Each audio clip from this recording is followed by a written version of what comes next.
welcome to an exceptionally special edition of Ashes Wednesday. It is super special. I want to give you the table of contents before we get any further. The rundown. Yeah, because we're going to get right into this thing because I know a lot of people are highly anticipating seeing this in the proverbial flesh. Ashes?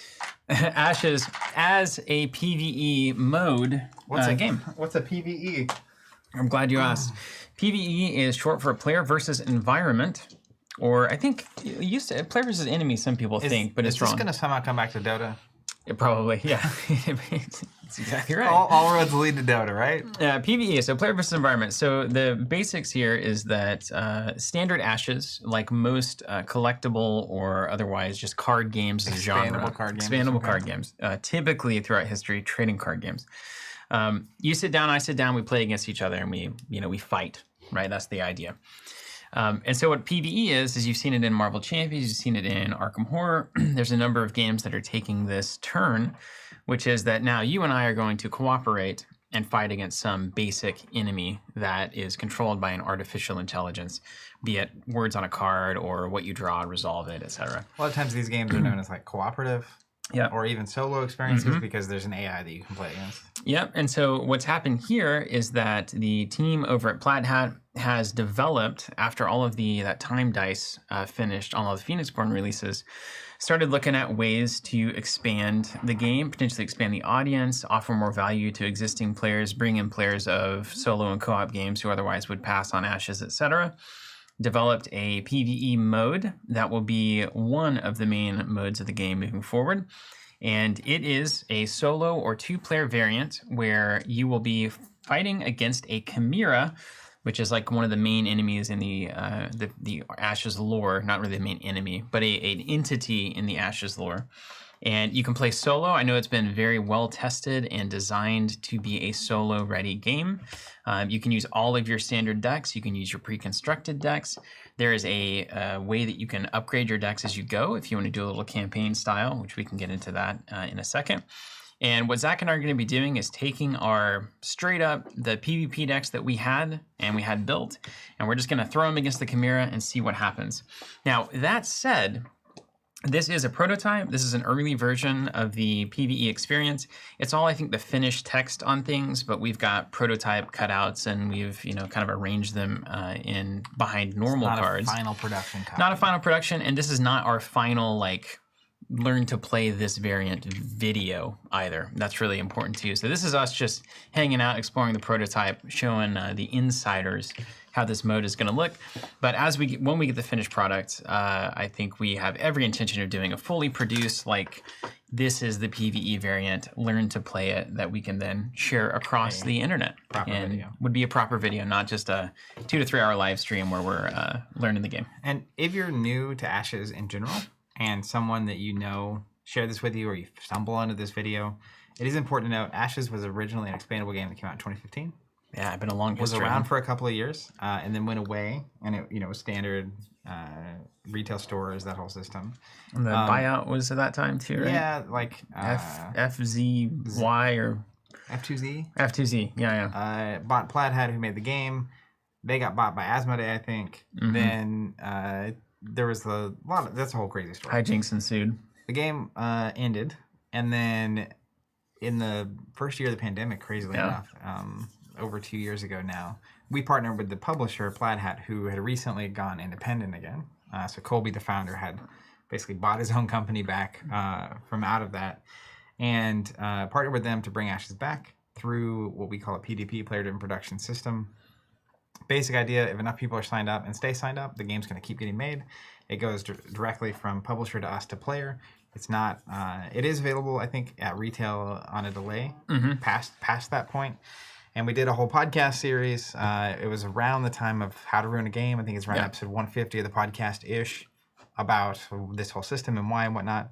But this is effectively a game that only exists because a bunch of players decided to make sure it existed. And then, of course, we're in the pandemic. So it was really cool to see them respond to that and say, hey, it would be really cool. One, there's a pandemic. But two, if this is a smaller game, this kind of community-driven, and it only exists, it would be really nice for people to have a way to play this game and to use these cards not necessarily requiring other people, right, or a lot of other people, right. And I think there's also a natural, just from a kind of macro standpoint on Ashes, there's a natural fit in terms of like as soon as they said they were starting to work on it, it's like, oh, that makes total sense. This is a beautiful game, a very simple rule system with a lot of depth.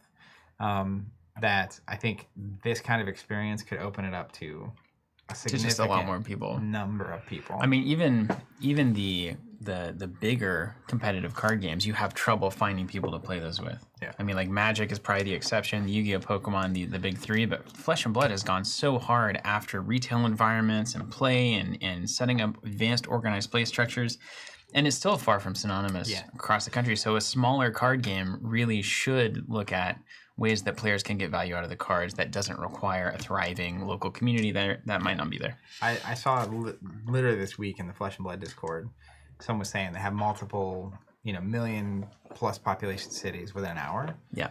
And they were struggling to find somewhere to routinely be able to play the game with players. So, and I know they have tens and tens of thousands of players. So when you scale all the way down to something like Ashes, it's just solo, man. You start realizing actually the scale. You were mentioning the other day Magic has 30, 40 million players, I think. So you understand why Magic is so ubiquitous. Scale it down, and then, if I can play a solo variant and meet a few times a year to play the game in its fullness, or if I can play solo while I'm working on finding other people in a local community or spreading the word, then that just gives me a lot of value out of the purchases I'm making, which of course is everybody's goal if they're acting in good faith. So there's two things to show you. So here's hello there. Here's a look at the cards. And again, these are prototypes that we printed out, or that Nick printed out for us, just lovingly. He did such a great job helping us get all of this on the table. We sleeved it up and are here to check out what it's got to offer. First thing I want to just do is make sure that, first make sure you know that we have these limited edition holiday variants of our arcane tokens. We've got the Exhaustion and the First Player. You got that First Player somewhere? Here it is. I'm going to link to that. We've done these guys in the frosted acrylic. So I think there's 15 Exhaustions and 1 First Player in the set. The frosted acrylic looks phenomenal. It's very difficult to get it on the table or to get it anywhere close in pictures to what it actually looks like. So the frosted acrylic is beautiful. We just did this for Ashes. We're also looking at adding some kind of PvE edition if needed. We've only played this through a few times, so we'll kind of look and see, is this something that is actually going to add value to the token set? And then if nothing else, we might just add some more statuses or something so that we can accommodate additional cards on the table that need those kinds of indicators. So those are available limited time. Pre-order ends December 30th. And then secondarily, this is really important. So this is a stack of cards that are basically just PvP ready, that come in this release. And that's extremely important to understand. Yeah.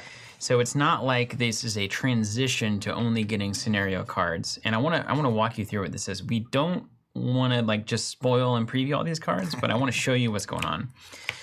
So we've got 4 Phoenixborn, all of which share the ceremonial kind of idea. And what you can do if you just have this expansion in the master set, you can choose one of these Phoenixborn. And then this is my favorite thing.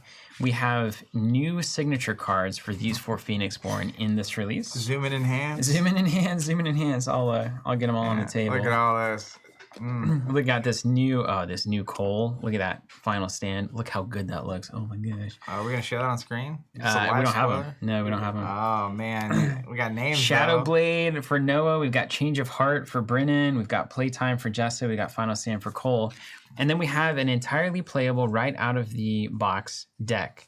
So what you can do is you can take your preferred Phoenixborn, their new signature cards, grab this deck that's included in the box, and you can start attacking the Chimera and play solo right out of that thing. So the expansion itself has this, which is a fully playable deck with 1 of 4 heroes. Right. And everything you need to play. That's right. The 1 to 2 player variant of the game, the Chimera. That's right. That's happening here. And it is important to note, this is the next expansion coming through the subscription. Yep. Right? This is the next thing that's coming out. We're expecting it early next year. And I think this is the format that we should expect moving forward. About half of that is going to be scenario Chimera stuff that you can play against in solo co-op. The other half is PvP, pre-con style deck that's going to link into this Chimera theme somehow and probably add things like signature cards and additional, PvP additional dice signature cards for these. I mean, look at this, dude. Calamity Golem, Bone Crows, Furiate, Blood Brawl, Blood Puppeteer, Phoenix Attendant, Old Salt. I mean, these are like, all of these cards are also very exciting. So if you're just interested in PvP, there's still a ton of value for you here. And then if you want to play both modes or just the solo co-op mode, obviously this is the only way to get the value out of that. Yeah, and if you're new to Ashes and you're interested in jumping in, what's up, Claire? Good to see you in the chat. There's been a while since we've seen Claire Walker. Worth knowing. Plaid Hat has a bundle right now where you can pre-order the master set with the expansion that's going to have this in it.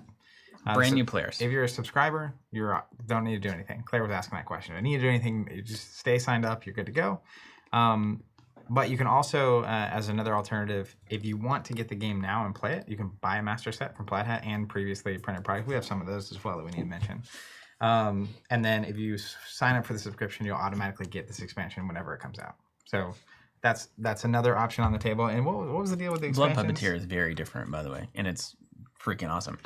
And then we had some leftover expansions from the subscriptions of the past few runs that we've done, like failed charges and those kinds of things have left us with some extra stock. So on that note, we wanted to make it as easy as we could for existing players or particularly brand new players to pick up some of these newer expansions rather than feeling like they have to collect the entire thing and it kind of being more of a financial burden. So we've got all of the previous, I think it's like the previous 6-ish expansions are on our website, 20% off, and they ship for free in the US if you get 2 or more whenever you check out. So like, I think that puts them at like 11 or 12 bucks a piece for the single packs. So it's like $24, $25 if you want to grab 2 of those newer expansions, they'll ship for free. Just want to get cards in people's hands. And if it's like, I'm going to jump in on the PvE mode, grab a master set, maybe, take advantage of that sale going on right now on our website and then subscribe to get the new stuff. That's right. All right, so this is important. So we could just take one of these, and then use this deck. We're not going to do that because we don't want to just spoil all of the fun of all the new cards, and also we just don't have the card images. So we're just gonna leave that flat. We're just gonna put this away. But this is a ton of new cards, and also notably on the signature cards, the new ones and the old ones, you can have a total of 3 between them. So I can run 2 of the new one, 1 of the old one. Really? I can run all 3 new, none of the old. But you can only ever have the 3 signatures. Yeah. I love it. Yeah. All right, and then great question from Brindover. All I have is the original set. If I wanted to get this PvE expansion, I should get the Reborn upgrade kit to update my set. That is correct, and that is also currently on sale on our website. We have a few of those left, so I would grab that right now. Upgrade kit, subscription, you're going to get this automatically. Yep. And then Chris, do current subscribers need to do anything? No, nobody. This is the next thing coming through the subscription. If you're subscribed, it's coming your way, probably February-ish. And then, yeah, Monster. Are these cards legal for PvP setting? Absolutely. All the player cards you'll get in any of these expansions are going to be legal for PvP as well. Yeah, but the Chimera cards are PvE only. Yeah. Like the stuff we're about to show and play with, that is the Chimera, not the stuff in our decks. And you couldn't even try to play them in a normal deck. They don't even have the right words on them. Maybe you could try. They look loosely like something that you would play. They do. Yeah. All right, let's talk about this variant, shall we? Let's get into it. Anyone has questions along the way, come on in and we'll answer them. So here's what you get in terms of a PvE encounter. So the first thing, we played this a few times. This is still fundamentally classic Ashes. You're going to be doing all the same things. You're going to be exhausting your units. You're going to be taking turns, main actions, side actions, etc. And the Chimera is going to be doing the same. So it feels very much like playing a normal game of Ashes. Probably a really good way to see your deck on the table and actually test the concepts, whether or not things are working. Then we have the contents. We have the Chimeras. So there's a number of different Chimeras here. We have the standard level 1, and that is a 1-player side and a 2-player side. Standard level 2, 1-player side, 2-player side, and then level 3, 1-player side, 2-player side. Now you can choose one of these to play against. If you're like, I want to be a level 3 standard, that's going to be pretty difficult. I'm going to just play against this. You can also do a little campaign where you play against the level 1, then you play against the level 2, then you play against the level 3. Like, do you refresh in between? Yes, and you can swap in new cards into your deck. So the way that they've designed it is if you want to do the campaign, you start with a basic precon that you would buy out of any of the expansions. No. Yeah. And then you can swap like 3 cards off the bat to get started. And then after every time you defeat a Chimera level, you can insert like 6 new cards into your deck. So you can start leveling your deck up as it goes through. That's really cool. Yeah. Then we also have a heroic version of the same thing. So we've got heroic level 1, 1 player, 2 player. Heroic level 2, 1 player, 2 player, and heroic level 3, 1 player. And this is like even crazier. Even crazier. Yeah. So I feel a stream series coming on. You can do like a heroic campaign. You can do a standard campaign. You can just grab any of these Chimera for a one-off challenge, and it's a great time. What we're going to be doing is standard level 1, starting with because the we basics. want to see the very basics. So we're going to take this and we're going to put it here in the Chimera slot. That's going to solve that problem. Tom Chen asking a question real quick. What comes in the upgrade kit? So when it went from Ashes to Ashes Reborn, which is like kind of Ashes 1.5, they cleaned up a lot of rules and changed a good number of cards. The upgrade kit, I think, is like 300 or 400 upgraded cards from the original printing, which will replace cards in the master set, but it also replaces cards from every expansion. In terms of cost per card and the value you're getting, it's still, if you have a master set, it's a great way to upgrade the master set, but also get a ton of other playable cards. Yeah, it's a great value in it. Okay, so next up we have the Chimera can have 2 aspects. So this tell me more. Is a stack of 1 and 2, level 1 and level 2. Not really level 1. This is like a 1 blood, 2 blood. Yeah. And this has Fury aspect here. So if you pull up Rampage, can you pull up Rampage? See if you we can get that one in. Well, boom. All right, so you see Rampage here. It says Fury aspect in the top left. And so that tells me this is the Fury version of the Chimera. So it's suggested when you start to just pick all of the Fury aspect cards and use those for your first play. However, you also have a Shadow aspect, which has 1 blood and 2 blood. So you have Shadow and Fury. So you have standard Fury, standard Shadow, heroic Fury, heroic Shadow, and then you have the real Bugatti move, which is shuffling all of these together. Really? And you don't know if you're getting some Shadow and Fury. Yes, you can do some Fury, and some Shadow. Then you also have the. I love. We talked about this early on with Marvel Champions, but the more levers you give people to craft the experience how they want, yeah, the more just strict value you get. And they even have it in the rule book that there is the third mode, which is the custom experience, where you are actually planning which cards from Fury, which cards from Shadow, etc., that you're putting in. So that opens up like map making for players, where they can say, here's I dare you to take on this Fury Shadow fusion I've had. Now, can you imagine if we had multiple expansions in a row with these chimeras and all these things? And it's kind of like the modular sets in Champions, but on a different level. And you had 600 Fury aspect cards and Shadow, and maybe 6 different aspects, and you can work them all together and shuffle them all up. Yes, it would be great. And I hope that is what happens. So we're just going to stick to Fury. We're going to do a singular challenge here. So we'll do Fury Standard 1. This is literally the tutorial level as suggested in which the we rule will book. clearly crush. Of course. Because we're just such experts. Dude, we're experienced card gamers. Yeah. This Chimera stands no chance. Then we also have... Couldn't have said it better myself. Ultimate cards. For the Chimera, they have a nice, and by the way, they did not phone the design of this in. It all is some of the best Ashes art and design to date. Just look at that. Can we pull up the Corpse of Viros? The Corpse of Viros, yeah. Level 1, 2 player, doesn't really matter which one it is, probably a million of them. You guys have them labeled a special way. That'll do just fine. There it is, standard 1, 2 players. So, I mean, it looks fantastic. Yeah, that is, that's classic Ashes right there. Uh-huh. So we've got 3 versions of Ultimate here, and as the Chimera grows and gets stronger as the game progresses, their ultimate ability gets stronger and stronger along the way. So we're going to put a stack of level 1 to 3 here on the Ultimate, and this little board that we've got here is going to come with the release. Do you know if it's going to be a board? It'll be a real board. Yes. It won't just be a little cutout prototype. Yeah. Look, I'm not a board gamer. Nick can correct me, but I'm almost certain. I'm not a board gamer, but for some reason that gets me excited. But I love boards and games. It's like high quality components that makes sense. High quality bits, man. High quality bits. You should go work at, what is it, Chip Theory. They got high quality bits coming out of everywhere. That's a lot of high quality bits. Yeah. Like, I also like games that I can lift over my head. You know what I mean? Yeah. Pick it up. It's like it's getting harder every day. I can't appear with 2 weeks, so the Chip Theory games are kind of out for me. Okay, and then we've got the behavior cards. We've got phase 1, 2, and 3, and the behavior and the ultimates kind of live together. So the Chimera is going to start out kind of like, who are these people? Get away from me. And then phase 2 is going to be like, oh, like they mean business. And then phase 3 is going to be like, I must destroy them. So I'll put the behavior cards here. Nick Conley confirming it will be a board, not a mat. It will be a board, not a mat. How is this possible? I don't know how anybody's making any money on this, right? to be honest with you. Yeah, me neither. Yeah. And then we also have... And these are proxy dice. These are proxies. We put little stickers on there. Thank you, Nick, for sending those. They work just fine. Yeah, there will be dice, but they won't be PvP dice. Yeah, these are just not like a new magic type or something. Red Reigns dice. There's 5 of these. 3 sides have the Red Reigns symbol, and 3 sides have the basic symbol. And that is really all you need to know right now. We'll roll those as we go. Cab saying or asking, have y'all played a practice game, or is this your actual first game? So we played right before the stream. Steven taught me, and I got a demo from Nick Conley himself. Yeah, so the Mouth of the South. Have a little taste. Called literally everybody that this week. The Mouth of the South. And then we got a D12, the coolest die in all of tabletop gaming.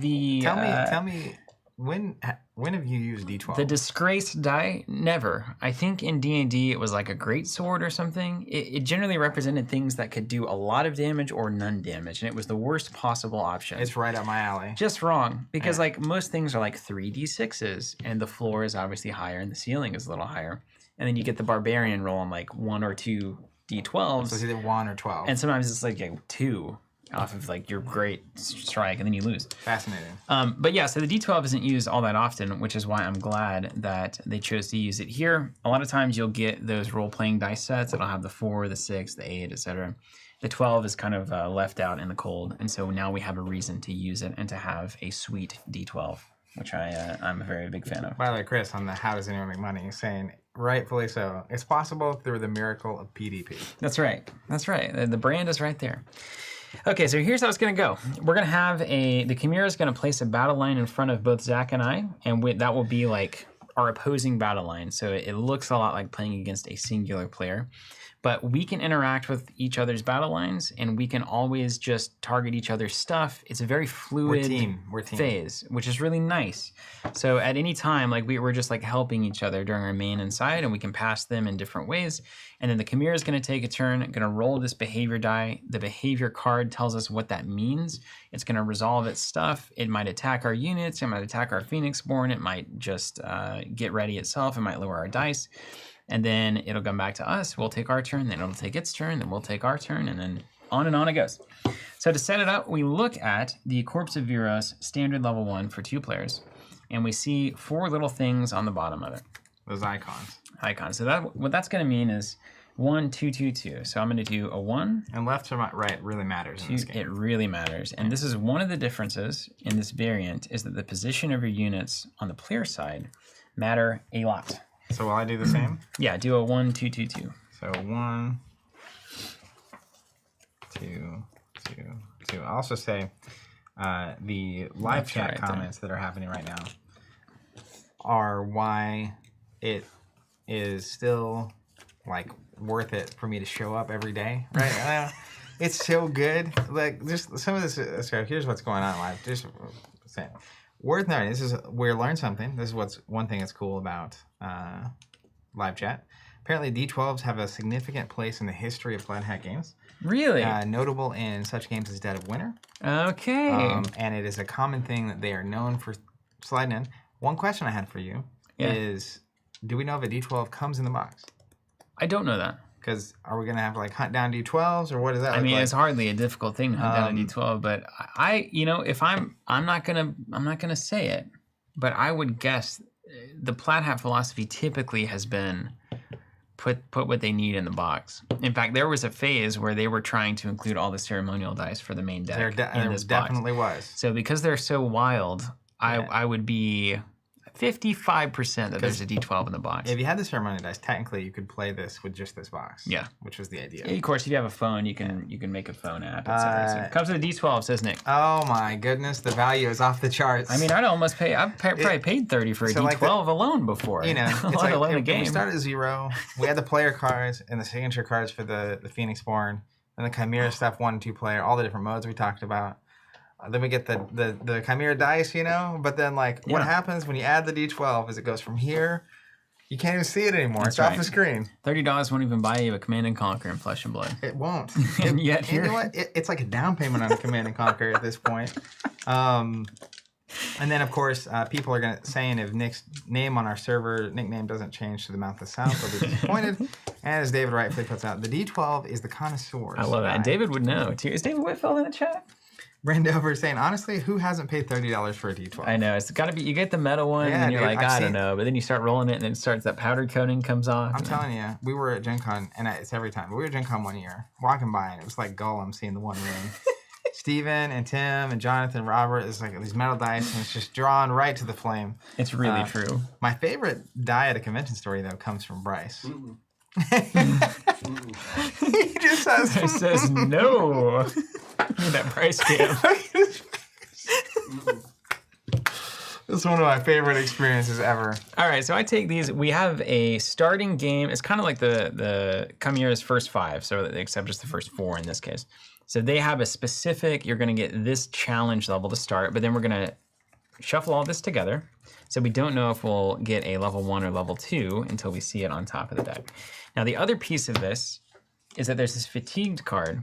And so there's a mechanic where if you run the Chimera out of cards, you are able to do standard Ashes, run them out of deck stuff. So that is here ready to go. And we're going to put that at the bottom of the draw deck so that when we get to the bottom of the draw deck, will be a reminder that, hey, you got something to resolve down here. And then we'll do it. We got our discard pile over here. Got the Chimera in play. Now, the only thing that's left to do is for us to draw our cards and start playing.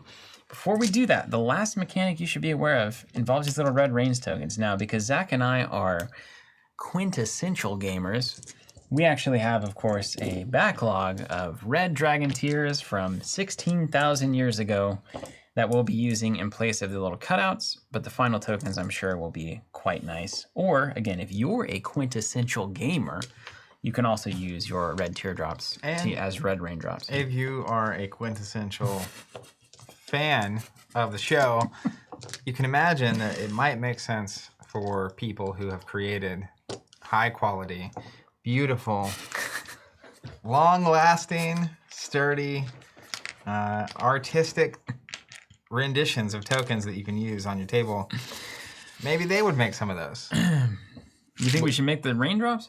Or the tokens? I mean, you said we're going to need more status tokens. Yeah, we might make some raindrop tokens. It would be kind of cool. Some exhaustion that kind of are themed after over here, so it's clear like who's on first, what's on second. Well, for me, I'll be using our limited edition holiday 2022 exhaustion tokens for the Chimera today. Yeah. All right, cool. Okay, so now let's the red rains. We should explain that. So there are going to be things that put red rain token over here onto the Chimera. Whenever there is tokens equal to the ultimate value here on the Chimera, which says 5, that means we're going to do the ultimate and we're going to upgrade the behavior and it's going to level up and get worse. Too much red rain and we got a problem. Yeah, so don't let it rain blood, effectively.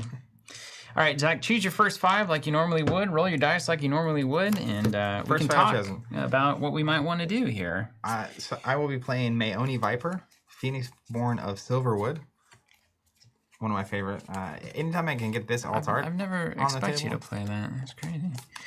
It's happening. And equally as surprising is I'll be playing Tristan Darkwater, the newest hero. That's the hero that they based on your likeness, right? That's right. This one they requested a picture of me at the beach. Yeah, I remember seeing that picture. You're like doing that exact pose. Yeah. I had my magical bow and my swimming armor. Yeah, they're right there. We have them on the wall, just in case. All right, I'm going to roll it. First 5. Who's the first player? First 5. I'll be the first player.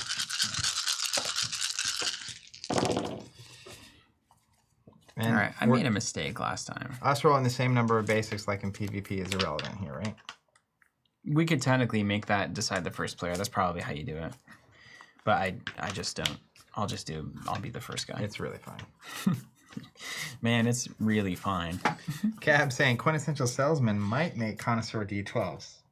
It comes in the box. There's going to be a nice D12 in the box. Everyone will use that D12. Are you playing Guilders? Always. My other favorite alt art. You got the alt art version of that? It'll be hitting a table near you. I mean, direct damage is going to be really good in this mode, I think. But yeah. So let's do it like this. I'm gonna choose a different first 5 because like I've got to think about PvE stuff. That's what I did. In the test game, I was like, here's just the first 5 of this deck, and then it was like, no, you gotta think differently. Nah, dog. Yes. So I'm gonna do. Oh, I can do a Sonic Swordsman here to start. That would be good. Because you need beef. Yeah, you remember? It's something we definitely learned. We were immediately like, we needed beef. Yeah, we didn't have beef down. Okay, so we'll do this, and then I'm out of dice, so that's kind of weird. So I guess I'll just play... Important to note, Chimera playing against... can we pull up the corpse of... You say Viros or Viros? Viros. I think it sounds cooler. On his stat line, he has the 60, which is his health, which we're representing here. I'm using the Majestic boards that we made with the intention of being compatible with Fab. But we're just tracking the health. Compatible with anything that has numbers. It's literally compatible with anything you want to track. And then... What were these other 2 numbers? 4 is the...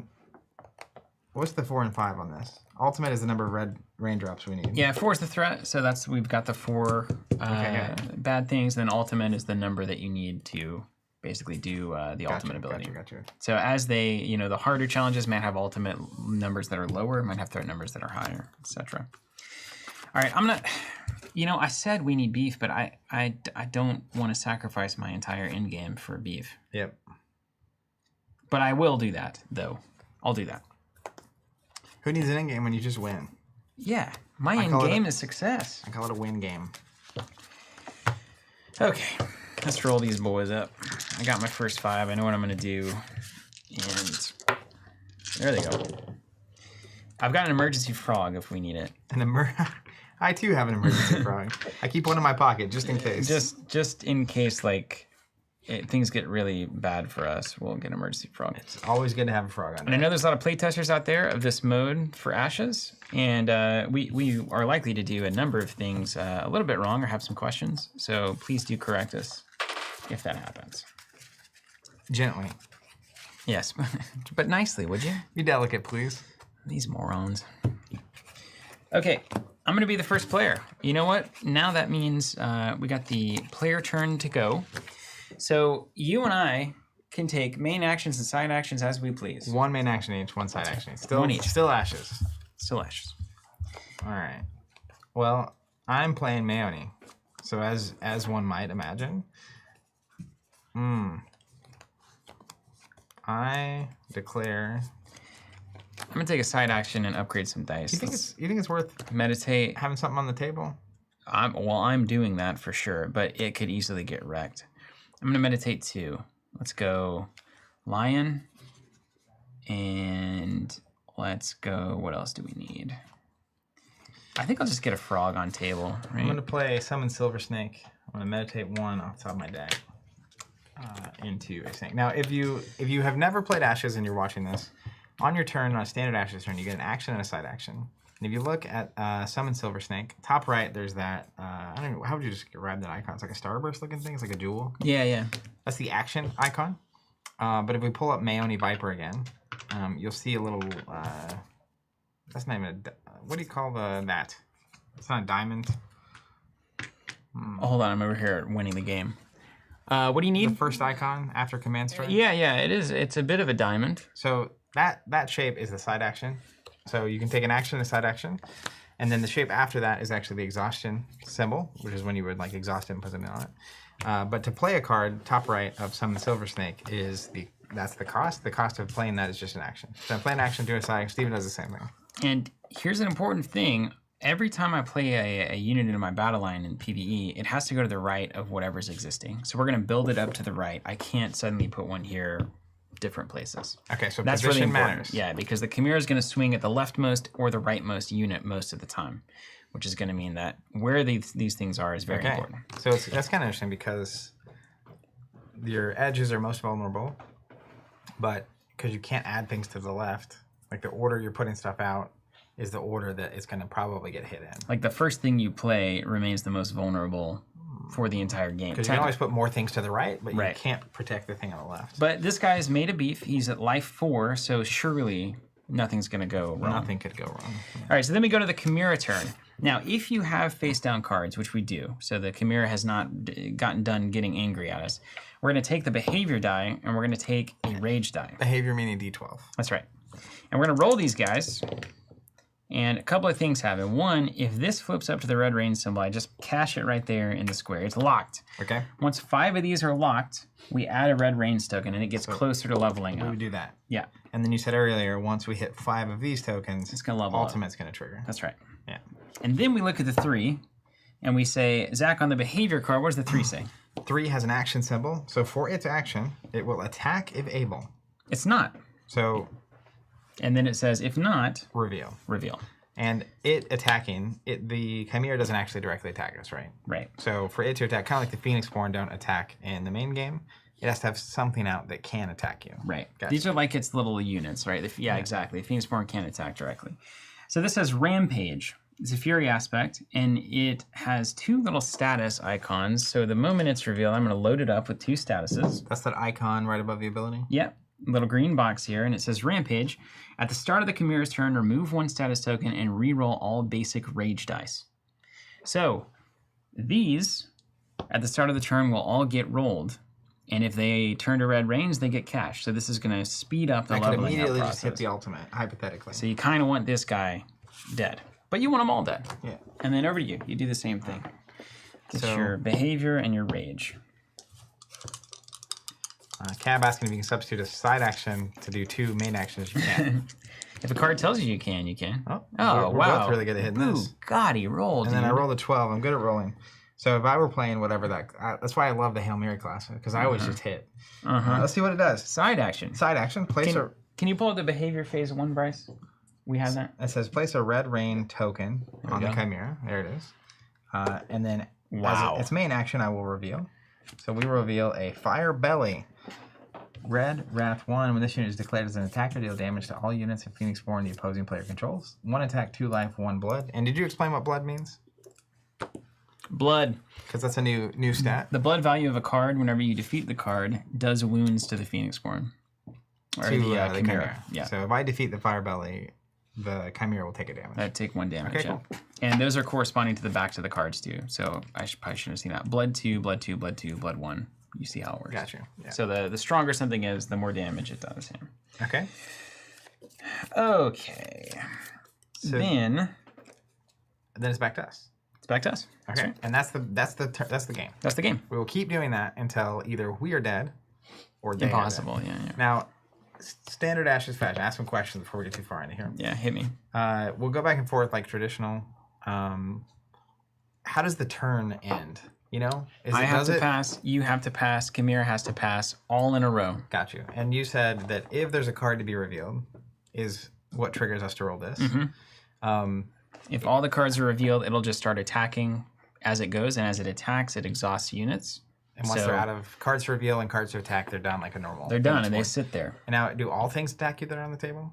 No. Just one at a time. So the leftmost will attack you from the battle line. So once everything's revealed, you don't roll this anymore. Right. Then you know the left thing is attacking you, and then like on this Fire Belly, what does it attack? Is it my Phoenix Born always? Yeah, good question. So if you look at Fire Belly, there's an icon here in the middle, and the middle jaw icon means it attacks your Phoenix Born directly. Okay. So you can treat that like a standard attack against your Phoenix Born. You can throw something in the way of it. You can block. You can do whatever you would normally do. You can play reactions to it, etc. Yeah. I noticed the icon's different on your Rampage. Yeah. So on the Rampage, if we pull that up, it actually has a claw symbol on the right side of the card. So that means it's going to attack the rightmost unit in my battle line whenever it attacks. And then you might imagine there is also a left slice icon. Now, I remember when we were trying it out earlier, when I attack something weird happens. Yes. So when you attack something, first thing we look at, is there any enemy with Defender? And it's naturally going to defend that attack. Gotcha. If there isn't, we roll that D12. Oh, back to the 12s. A 9 or higher, the Chimera steps in and blocks the attack, like a Phoenix Born can. Otherwise, the attack goes through the unit. And the Chimera blocking doesn't exhaust it like a Phoenix Born. No. So every time you attack, it can just mess with you. Okay. Yeah. Okay. All right. So now that I have some context, we have 2 things on the table. And these, if we attack into this, they're always going to counter. So that's worth having. And I assume they exhaust the counter? No, they do not. I'm almost certain of that from. I can pull up the rulebook, but I assume the rulebook will come to us. Yeah, Nick might let us know, but no, I don't think they exhaust to counter. They always just exhaust to attack. That's the only mechanism there. Okay. we can't like game the system where we throw a little weenie into it and then they counter and exhaust themselves in their big unit. Or and so there's no guarantee this thing's gonna attack. No, there's no guarantee, but it always does. So as my action, I'm going to go ahead and just summon a Silver Snake. Yeah. So summon the Silver Snake, action, exhaust. So I'll put the exhaustion token on it, spend a snake and a frog. We'll let you do that first because I'm going to come through and slap. I wanted to get the snake out before anything dies because the Silver Snake says, consume after a unit an opponent controls this destroyed, place a status token on this unit. So my assumption is these are all units controlled by my opponent, which is a Chimera. We have a shared opponent in the Chimera. So stacks on snakes. That snake's getting big. Yeah, we like this die. Yeah. Okay, so I summon there, and I'm going to let you take your turn before I decide on my side. We got a question. I mean, so the swordsman is going to attack one of these aspects, and hopefully, barring the 25% chance of it not happening, destroy it and exhaust something on the table. That would be good. The question is, do we want to get rid of the thing that does 1 to all of your stuff when it attacks? Or do we want to get rid of the rampage unit here that will re-roll these 3 dice? Well, I will take 2 damage here. I'll take 1 damage from that. I like you only taking 1. I do too. Because you're going to exhaust the other thing. So hopefully we can just take the other thing out and not suffer a counter attack. Because if it's exhausted, it wouldn't punch when we punch it. Correct. All right, let's do it. So you're attacking... Sonic Swordsman, main action, going to attack the Fire Belly. And the Fire Belly has blood 1. So when you defeat it, the Chimera will lose a life. And then Sonic Swordsman, after it destroys a unit by attacking, place an exhaustion on a target unit. So we'll do that here. Silver Snake, after a unit opponent controls is destroyed, it gets a status token. So now he's ready to party. He's gotten better. Yeah. And that's going to be it. I don't think I have any side actions. Do you have any side actions? I do not have any side actions. Yeah, I don't either. I think my dice are okay. All right, let's go to the tape. I'm the first player, so let me resolve this guy. Now, first, at the start of the Chimera's turn, remove 1 status token from this unit, reroll all basics. I think that's still going to trigger even though it's exhausted. It looks like it's inexhaustible, does it not? Well, that's a good question. It doesn't have to get the rule book out. There's an inexhaustible symbol. There is. Which it is doesn't have what it, the snake has. I say it's exhausted then. I thought it was going to be exhausted. Otherwise, I might have changed my mind. Let's just leave it. But if Nick tells us otherwise, we're going to roll those dice. Okay, you ready? There should be a guard roll. Oh, guard roll. Yes. Because I didn't. Oh, yeah. Back it up. Let's see if it works. Yeah. See if it works. We under a 9. Oh, no, I didn't. No. All right, so back it up. We made a mistake. Our plan. So this is not exhausted. This didn't die. This didn't lose any health yet. So you attack. Chimera's going to guard. That's right. You have how much attack over there? 3. So instead of doing what you did, and this is going to, we're just backing it up. It's so bad now. Yeah. Freaking Chimera. Well, we tried. All right, let's go to the tape. Green boxes, by the way. Inexhaustible. Inexhaustible, yeah. Oh, hold on. Doesn't this do first? It does. Start of the turn. Oh, he rolled the bones. Boom, boom, okay, it's not that bad. So 5 things. So this will add a blood. Put a red rain on, and then we drop them all down. And then now you roll. And this loses a token when that happens? Man, that was so good for them. Yeah. Stupid Chimera. All right, start of the Chimera turn.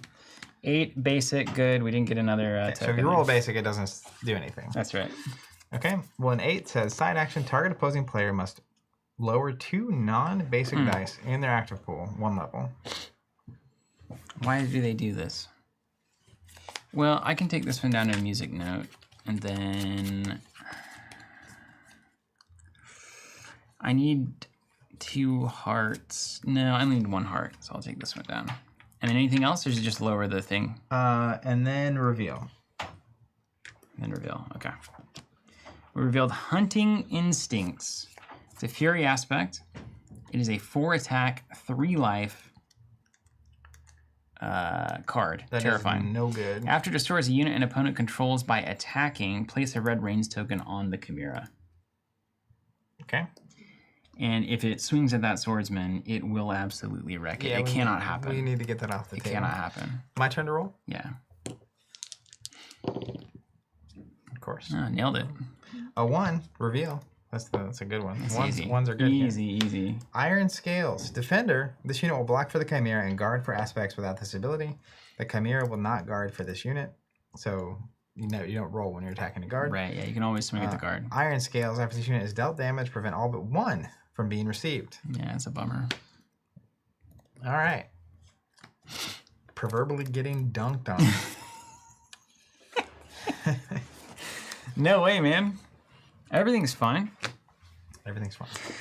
Okay, so this is the moment where I think it's time for Tristan's Tsunami Shot. Okay. It's going to get your snake to a good place, I think. So what I can do is I can do 2 here and 2 here. Yeah. Get both of these off the table. Now, this can only take 1 at a time. I'll just do it here. This guy I won't worry about that guy. I'll do 2 here, 2 here. That'll get 2 on your snake. And then if Iron Scales attacks you, you can counter and kill it with the snake. It would only take 1. Oh, right. The ability. Now, what you could do... Let me just think about this for 1 second. Because if you did 1 here, and 2 here, and 1 there, then if I can do 1 here, we clear 3 units this turn. Yeah, or even 1 there. Or yeah, what if I did 1 and 1? What if you did 2 ones? Holy Do you have any? smoke. Oh, and I've got a frog. You got a frog from downtown. Well, if you defeat a unit, I can definitely do 1. If you defeat 2 units, so if you did 2, 1, 1, or I could do 2, 1, 1, 1. Right, and then if you frog 1, the thing is at that point the snake's at 2, so I could take a 2 out all by myself. So you could go ahead and load 1 up here or something. Like you could do 1 to everything. 2, 1. Yeah, I mean we're getting into. Okay, let's start playing it. Here comes Tristan. Tsunami Shot. I know that this needs to happen. This needs to happen. Yeah. If you did 1 to everything, 1, 2, and then you frog, and then I ping with snake, you see. All right, 1, and you're saying 1 to everything. If you do 1 to everything and you frog, and I hit the other thing for 1, we remove 3 units.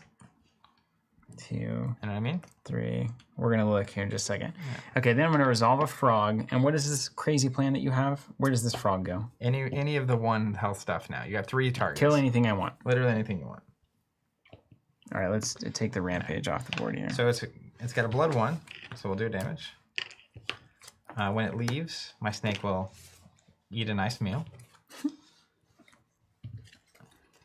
And then... So taking my main and my side. Have you failed? I failed. Okay. So don't put 1 on that. Just kill something else. Yeah.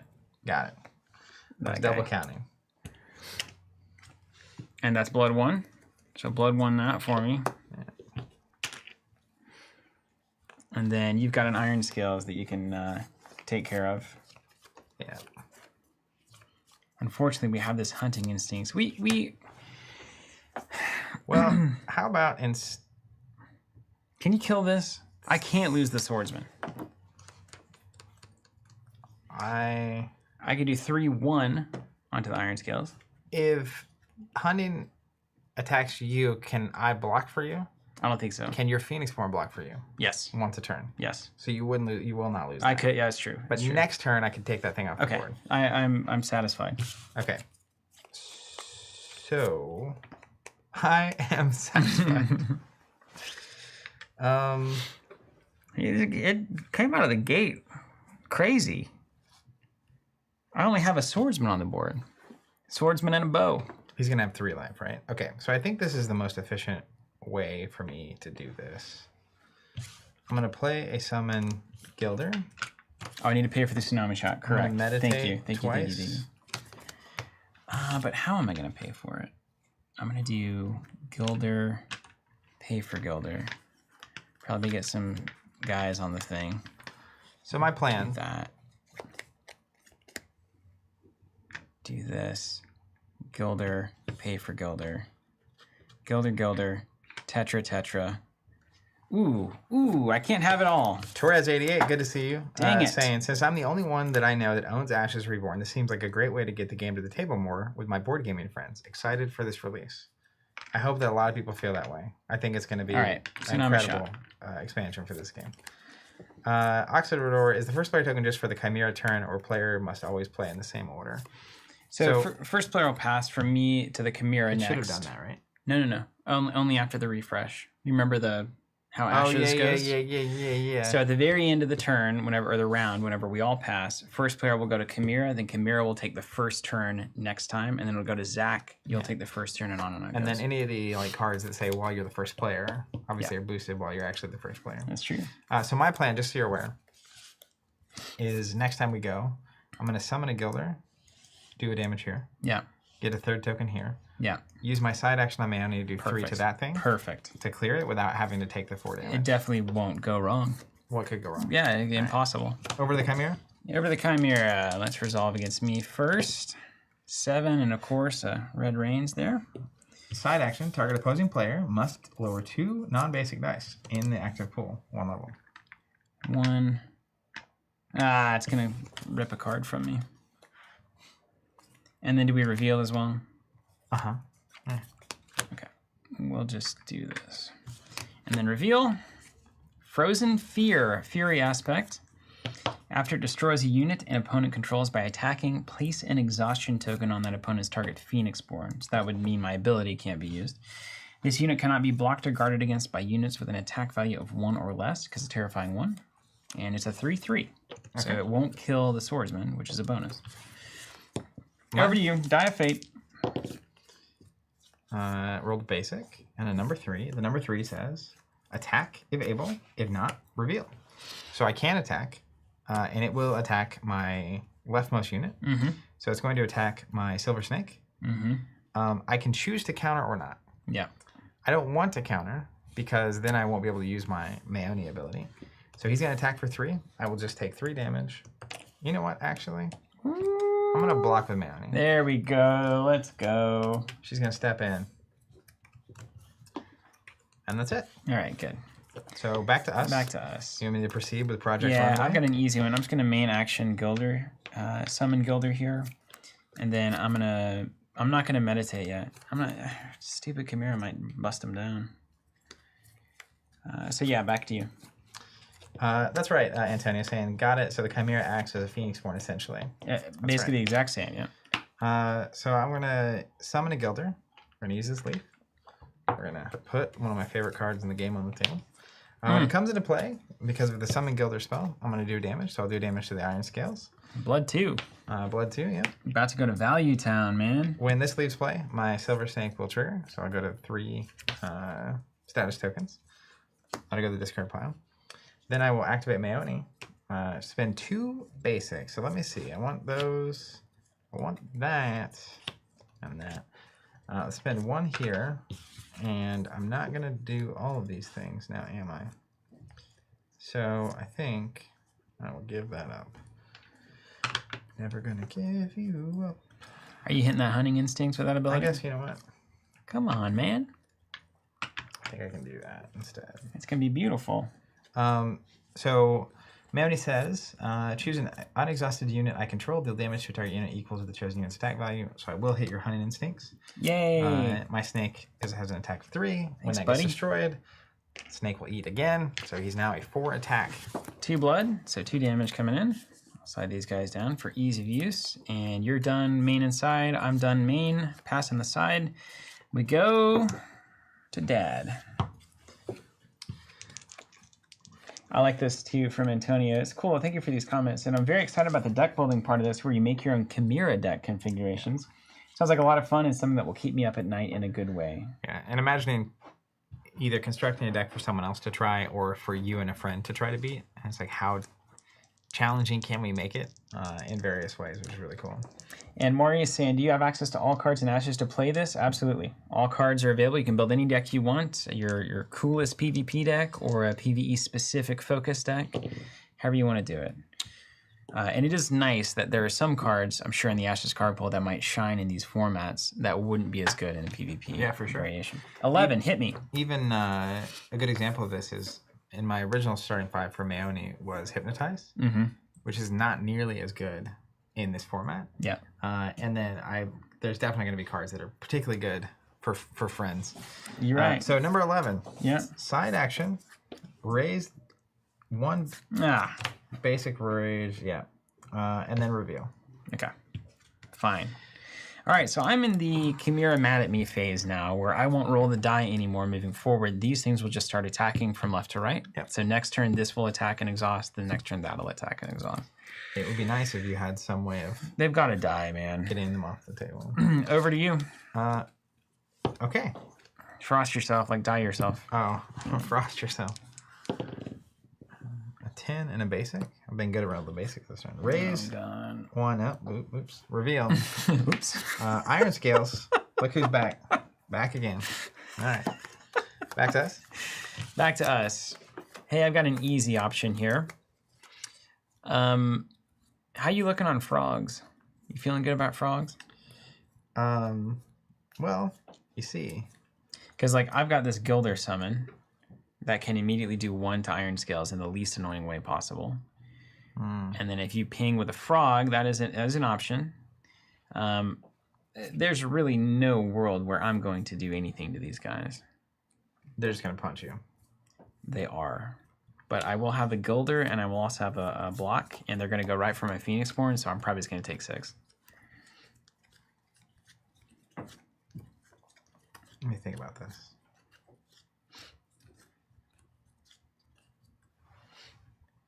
So my best plays, honestly, are going to be chomping those Frozen Fears after they're exhausted. Okay.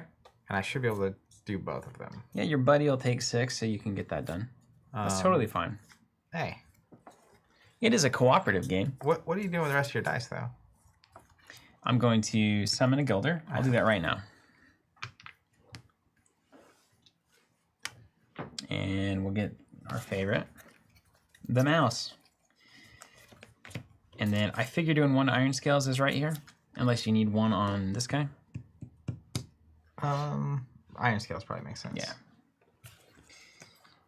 And then next turn, I'm going to play a Conjure. And then next turn, I'm going to put 3 fishies out. And they're going to soak up the world. Yeah, yeah. Interesting. Okay. Yes, you can guard Michael like usual for your allies. Basically, anything you think you can do in a normal game of Ashes, you can do here to the Chimera. Almost no exceptions to that. Almost. All right, wow me.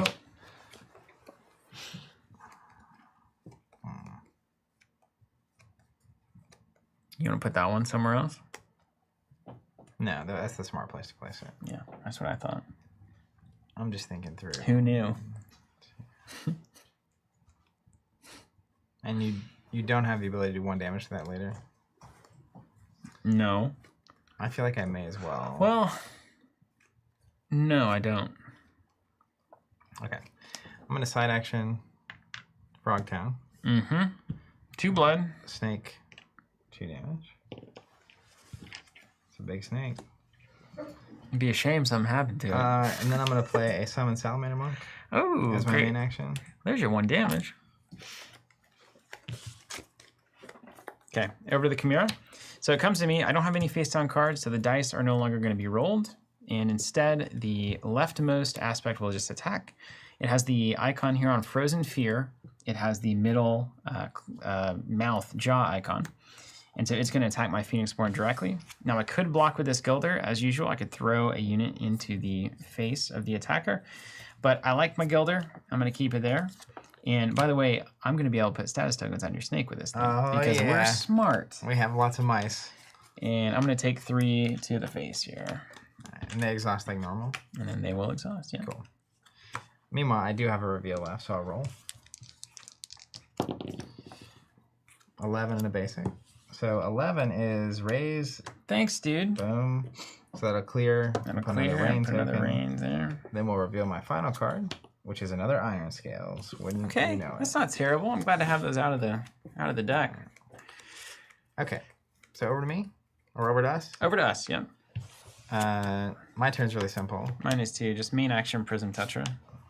Snake is going to attack here for 5. So it won't strike me back. Another unit's gone, so Snake's getting bigger. Blood 2. And then I will, I have no side action. Oh, that's right. Schmidix. I couldn't even block with the Gilder because Terrifying won.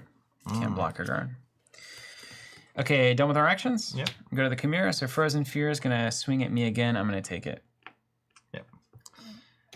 Iron Scales will attack my Silver Snake. So he will take 3. It's so perfect. He's got 3 recovery. 3 recovery, just like that. Boom. Back over to us. Oh, yeah. Good All right, back to us. And now the Chimera is going to pass until we're done. So this is our time to really strategize. Certainly now is the time, not later or the before. whole time we were playing, but now is the time to think about it. So my intent. Oh, guard roll on this Frozen Fear. Oh yeah. Oh no. Just roll not 9 through 12. It's a 4. Okay, right. Game state remains. All right. That can really wreck all of our plans. Yeah, it can. That is the random, like, you get wrecked. What happens when the Sonic Swordsman defeats something? It exhausts something else. And if something on the enemy side is double exhausted, would it stay exhausted going to the next round, asking for a friend? Yes. I say with confidence. So if I had the ability to unexhaust your swordsman... Whoa! I mean... Then you could defeat here and double focus here, and then next round I'd have 1 less card that could do something to me. That is exactly how it works until Nick tells me different. Because I was planning on refreshing my snake to punch something, but you punching it's the same thing because I'll get the token, and then we get the exhaustion, which is better than all. You're thinking like a real team player here. Yeah. Well, I'm just trying. So I'm gonna refresh your swordsman. And I'm gonna take a side action and meditate 2 up. Won't really matter what they are. And then you want me to take that main action there? Yep. I mean, you can take it whenever you want. Main action, Swordsman on the Frozen Fear. Counter won't matter. It'll exhaust. Look at this neck. Oh, wait, hold on. We gotta do the guard roll again, remember? Oh, no. Don't let this miss. Do not miss, Sonic Swordsman. Please, sir. May I have another? 7. All right, great. Easy. It didn't miss. 9 or higher. What's the blood? Blood is 2. We're making progress. All right. Back over to you or us. Chimera goes, does nothing. Back to us. I've got a main. I'm going to summon Prism Tetra. And I'm going to put 3 of these bad boys. I'm going to summon a Salamander Monk. Beautiful cards. Just absurd. I love all the different colors. Do we have the thing where you can show the different colors of the fish, or is that... Do we have the Prism Tetra spread, Bryce? Or is that... Did we ever have that? When it pops in, it runs through all the colors as it pops. Okay, it'll just keep running through them. Cool. I mean, it stops once it pops. When it's coming up, it runs through. Nice. Okay. And then we can just keep rolling back and forth, keeping the structure. So I'm just going to do 1 here. Okay. And then... Do you hypothetically have a way to clear it? What happens as double exhausted? We don't care. What happens if it's not cleared? There's a penalty for that. We'll get 1 red range token. Yeah. Nice. We need that face on the Discord. All right. So this has been exhausted. My main... There's no reason to swing with the Gilder. I could kind of get fancy with it, but let's just swing Prism Tetras. They each get +1 because they have Group Tactics 1. So I can add 1 to the attack value for the remainder of the turn when they swing at least 3 or more at the same time into the Chimera. That's going to do 3 damage to the Chimera. And what's your Phoenix Born do? For a die, I can give them each an additional +1. Yeah. Shame. All Did you attack this thing? You got to guard roll that, baby. Oh, yeah. 6. Still fine. Okay, I'm on a pass train. You want to pass train? I'm on a pass train. All right, let's pass them all. Prism Tetra goes away. So we add a red rain. We add 1 red rain because there's 1 aspect card. But that's kind of cool because he's not going to do anything to us. Then we refill our slide? Our slots. Yeah, he'll slide your leftmost, yeah. And, ooh, I randomly get the 2 2s there. Which, you kind of want the 2s to do more damage. Kind of. You kind of do. But they're also more powerful. Yeah, you kind of want them. Then I assume we remove exhaustion from all the things. Yeah, unexhaust everything. And I'm gonna recover with my Snick. And then he's a beefy boy. I do want this. Yeah, he might be able to just swing it at the Chimera and end it. First player to come pass this to the Chimera? Yeah. Roll our dice and such, like normal? Roll our dice.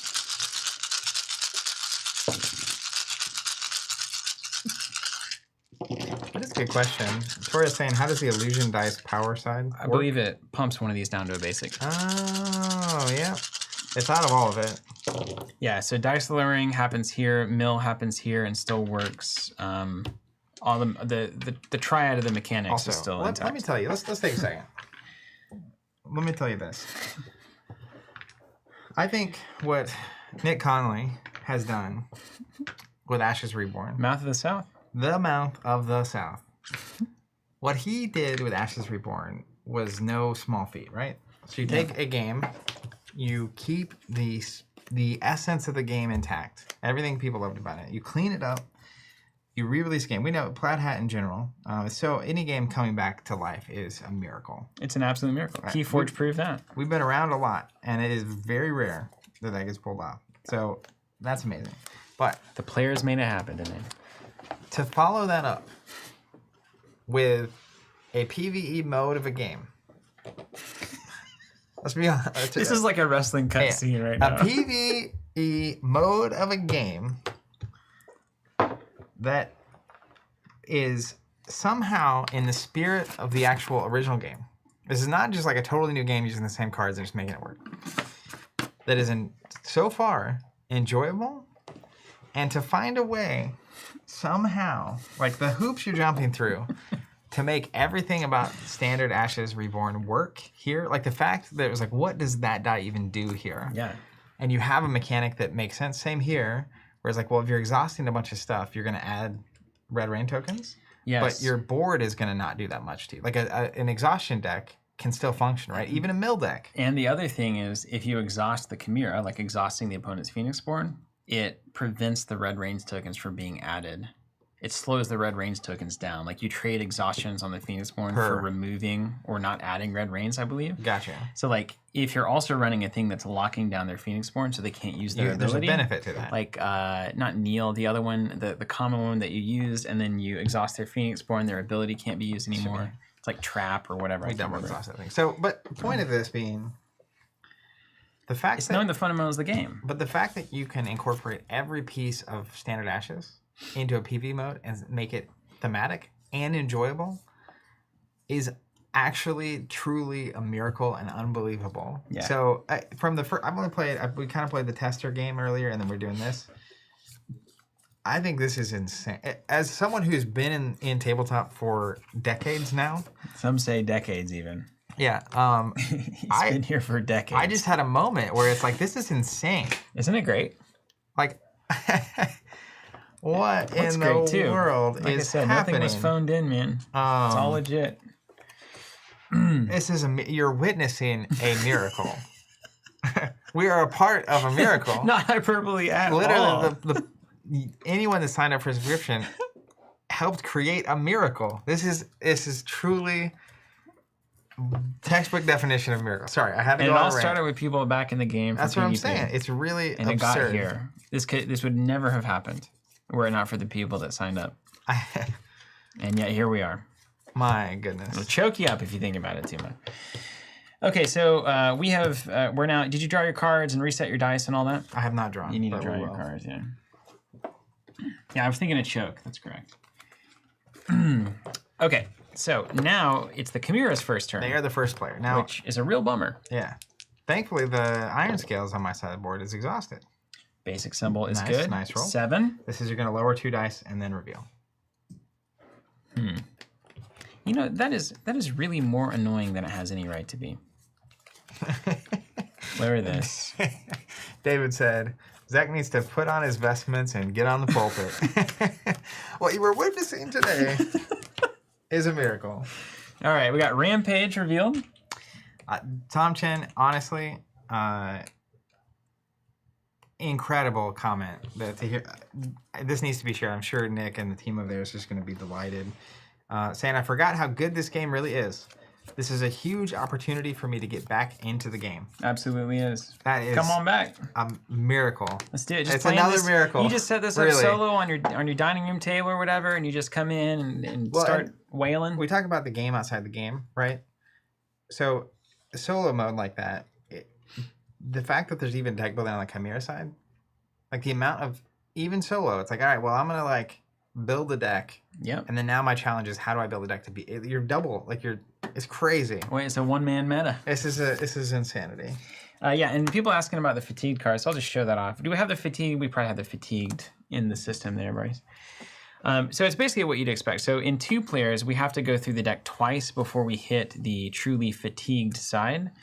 And that is whenever the Chimera is fatigued, you set this card by it, you shuffle the Chimera discard pile to create a new draw pile, and you set all raised dice to their basic side.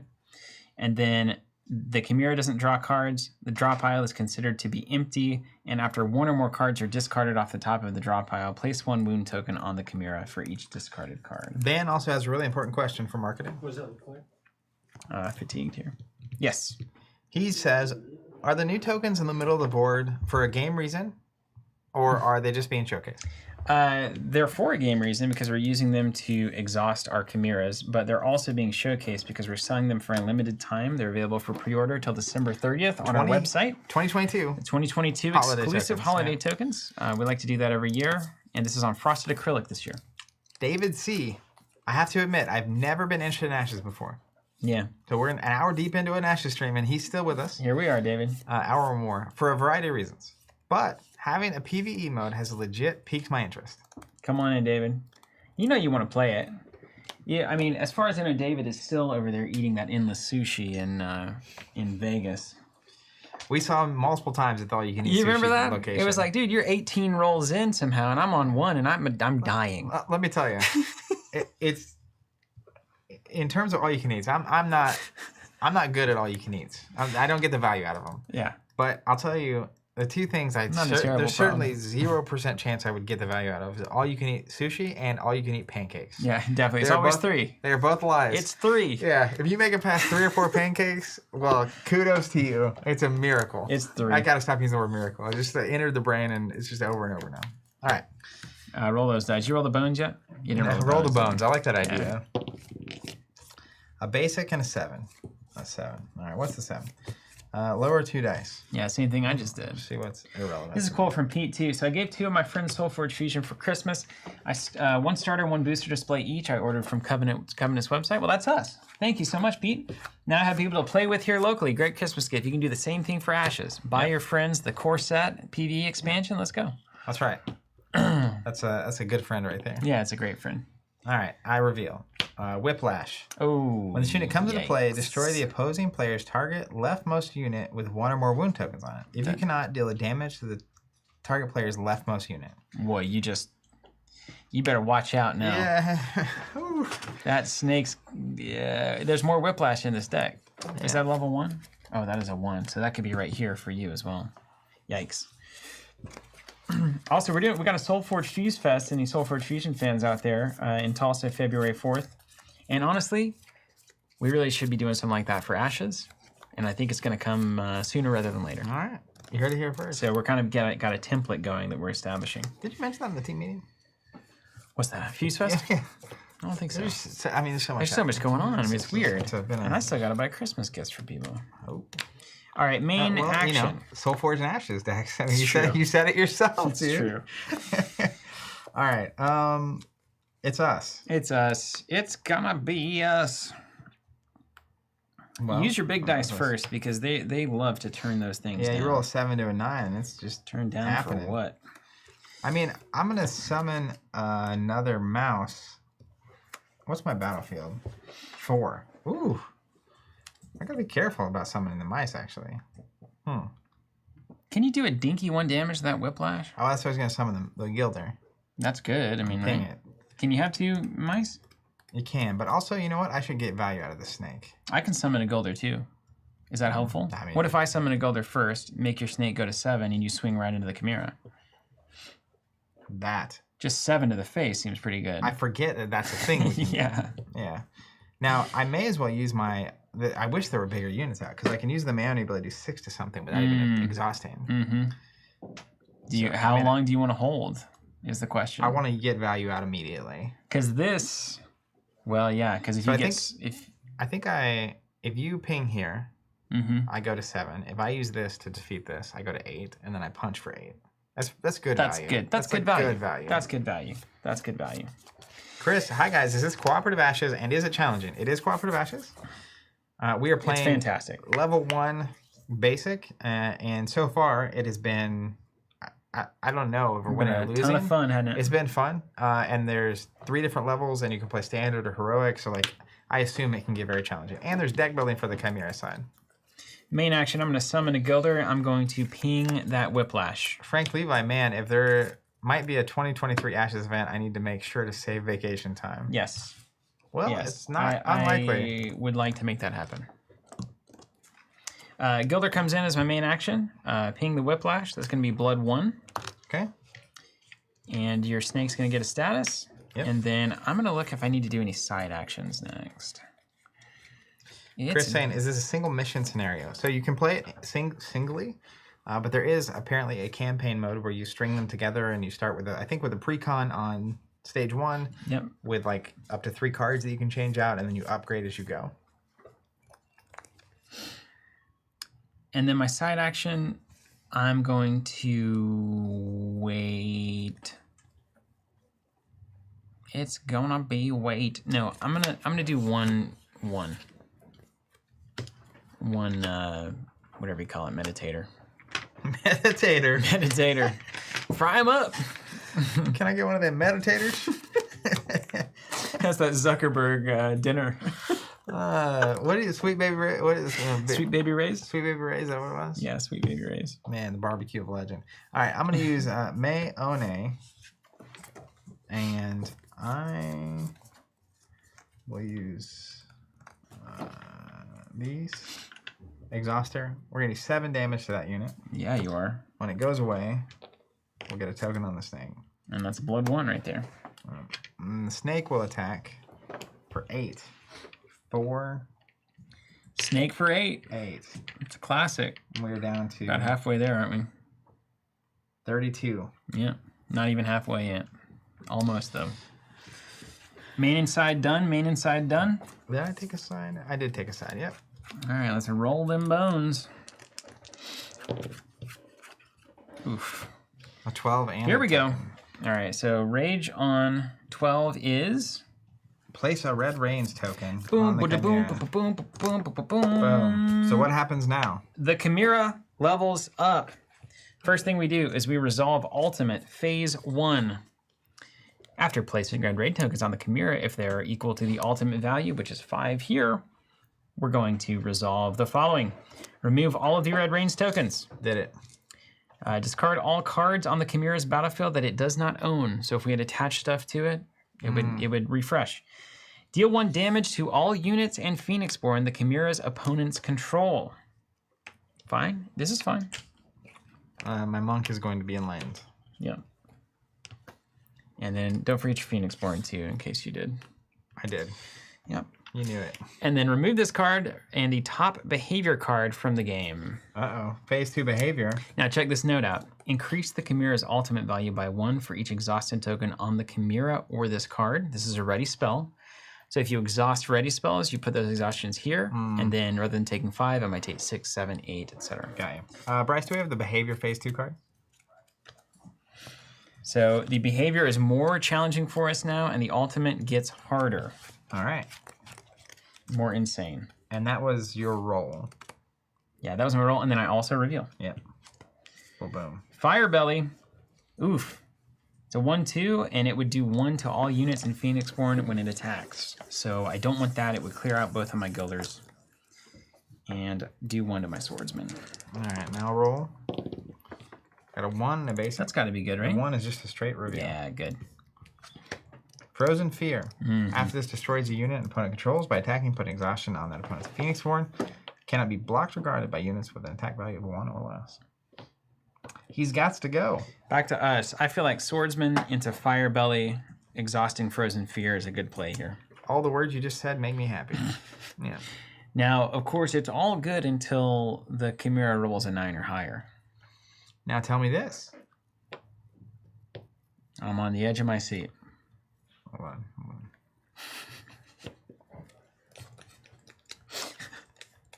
Wow.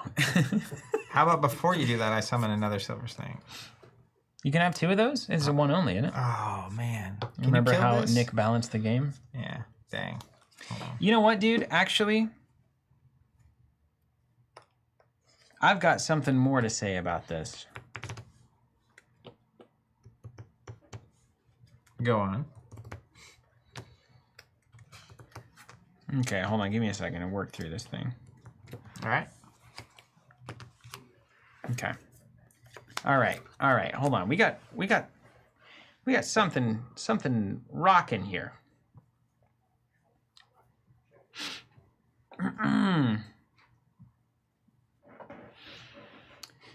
Huh. Okay. I mean, it's a good time for it. It's a good time for it.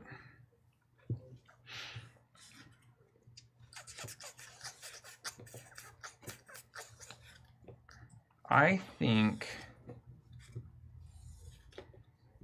I have a better play here. All right, in that play, well, it just depends. You think you're going to get attacked? You think that's possible? Me? Yeah. I mean, if this guy is here, maybe. It's gonna be here. Man, that is getting in your head, isn't it? Okay, so we attack. We deal 1 to deal 3 to do that. Maybe I should save this card. Stick to the plan? Let's stick to the plan. Let's roll it up, man. Okay. No, Zach, no. No. Okay. Here we go. We're going to play the card. We're going to swing into the... Well, which one is better to get off the table here? That's a 3-2 blood 2. That's a 1-2 blood 1. Could kill that. I'll easily be able to get that guy. Easily get that taken care of. Yeah. See, then this ability isn't really going to be worth anything. We should wait. There's going to be so much value if we don't get hurt in the meantime. Well, what happens if your swordsman goes out the door, though? Impossible. It would be very unlikely, because if the thing out attacks Phoenixborn directly, it would have to be a reveal attack, left attack, that I couldn't block with my Phoenixborn, which I can. Or your guilder. Right. Or it could be the Whiplash card. Is that a level 2 card? A level 1 card? It's level 1 card. card. Level 2, it's got blood 2, you see. No, the Whiplash, the one that kills the leftmost with damage on it. It's a level 1 card. Yeah. Yeah. Okay. I feel safe, so I'm going to build. And I'm going to play a Beast Warrior. Main and side. These cards get better. While you do not have the first player token, attack, life, and recover are +1. Which means I'm now a 2/2, and it's going to last for 2 turns rather than 1 turn in PvP, which is really nice. That is nice. I'm going to play side action Amplify. And we're going to make this Gilder +3 attack. And then I'm going to attack here. Okay. For 3, and I'm going to hope I don't roll. Yeah. Got him. So, he only triggers his ability if he destroys while attacking. Yep. So he's countering. So he will destroy my Gilder, which will give me another token on Snaky. But he'll go away. He has blood 2, so we'll do 2 damage. Clear that. And then that'll be my turn. Okay. Then we go to the Chimera.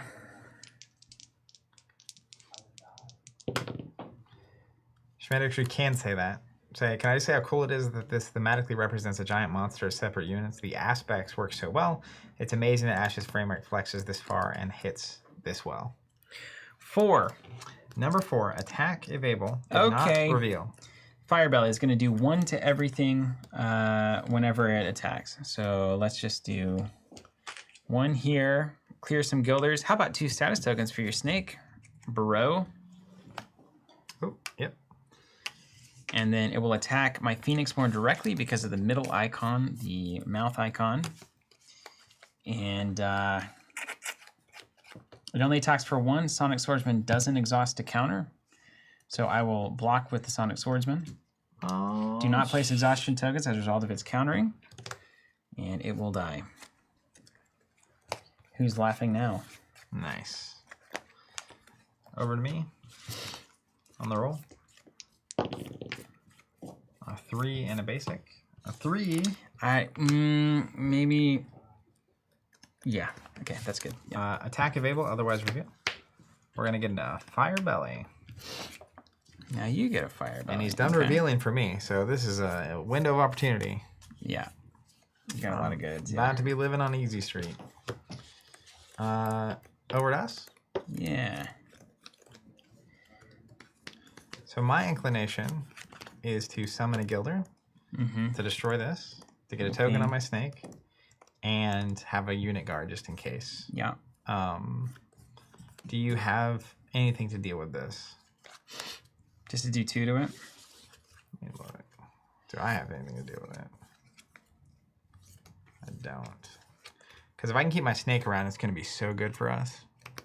Yeah, yeah. It's going to be our win condition for sure. So I'm just nervous. I'm a little nervous myself. Yeah. So I think we're going to start walking down this lane. I'm going to summon a Gilder. I do have a frog, so think about that. Okay. I'll happily donate a frog to this experience. How about we just do this? I'll do a damage here with the Gilder. And then side action. You want me to frog that thing? I do. Yeah, let's frog it. He's gone. I'll take side action frog. He's a blood 1. This goes away. And Snake is going to go up to 12 status tokens. Dude, we're about to get a singular snap. He's a beefy boy. If I draw a refresh this next hand, I could just ping for 24. Mm-hmm. By ping, I mean dunk. It would be a total dunkaroo in it. All I've dealt, I have no idea how to play this game or what is happening, but I am here for it. We did a series called Introducing Ashes. That's a good way to learn the game. Also, if you're just joining us and you scroll back, we do go into a bit more explanation on the first turn of the game that we were taking. All right, I'm going to summon another Beast Warrior. All right. The value is high right now. If all of these swing, these guys are swinging for 3. So 3, 3, 3. So we're at 9 there. Watch out, Chimera. Watch yourself. Okay, so that's my main inside. We'll go to the Chimera. I'll start. That is a Red Reigns token. Can you token us up? Yeah. Doom, doom, doom, doom. It's a 3. Tell me what a 3 does. Attack if able. Yep. Otherwise reveal. We got a Hunting Instincts. And that will be the question mark we have to ask ourselves. Okay. And then I don't have any cards to reveal. Right. So it attacks. There's nothing to attack me. Can't attack. So nothing happens. It's going to pass. Oh. Yeah, dude. It's a free board. Woo. Because I'm free. All right. Well, my turn will be simple. I'm going to attack with the Salamander. Well, do you need a damage somewhere? Let's start there. There's all sorts of things I can do here. What would help you? I've got ideas here. I've got some real ideas, man. Can I just do one such idea? Go since for it will be so cool. Here's what I'm gonna do this. I'm gonna meditate a couple times. 1, 2. Let's go to Froggerville. You've got enough beef over there that you can take care of anything that might come out here. I'm gonna play Frostfang. That's good beef. Great. All right, well, let's go here. Let's go Beast Warrior, Sonic Swordsman, swinging at the Chimera. Okay. It's going to do 9 damage to the Chimera. There's no defenders out. That would care there. But I have a reaction. Whoa. Side action, meditate. Uh-huh. And then I have a reaction. Crescendo. Discard a card. It's going to be this one. Oh, man, get out of town. I'm going to do 1 damage to my Beast Warrior. I'm going to do 3 damage to Hunting Instincts. Does 2 it kill the blood. Beast Warrior, or how does that work? No, it only takes 1. Don't they have 1 left? They have 2 because I'm not the first player. Oh, dog. And then he's attacking for 3 because of Group Tactics 1. Wow. So these are all going to swing. It's going to do 9 damage to the Chimera. Did you do 9 to that thing? I did 9, yeah. You already did it? Yeah. It's like that first White having a champion. It's just... Ridiculous. All right, you summoned your Frostfang. Yeah. We go to the Chimera. I still have cards to reveal. So the Die of Fate. Turn. 5. 5 is reveal. Attack with revealed. No! I might have to block that.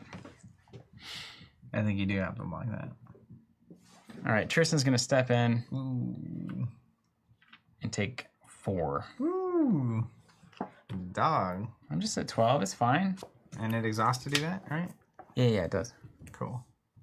And it's back to us. We're going to take care of business today. I'm just going to swing my Frostfang over at that thing. 3 damage. 2 blood. Status token. 2 blood. And then I'll do main action Violinist. Side action Exhaust. Do 1 of that. It's gone. It's gonna be gone. Status token. And blood 2. And we have a clear field. And I've got so many dice left over. So I'm just gonna leave them. So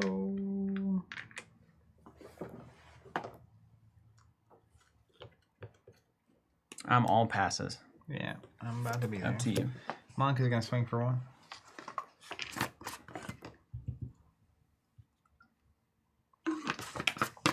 Salamander Monk Spirit. Discard from the top of the Chimera deck. Right. Enchanted Violinist. If you destroy the unit, you must discard 1 off the top. So we can mill the Chimera 1 in there. Then that's all I can do. All right. Pass all around. We do standard recovery. Recover 2 here. These guys are all recover 2 or recover 1 because of their text. Beast Warriors running the show right now. I'm going to leave 2 leaves in.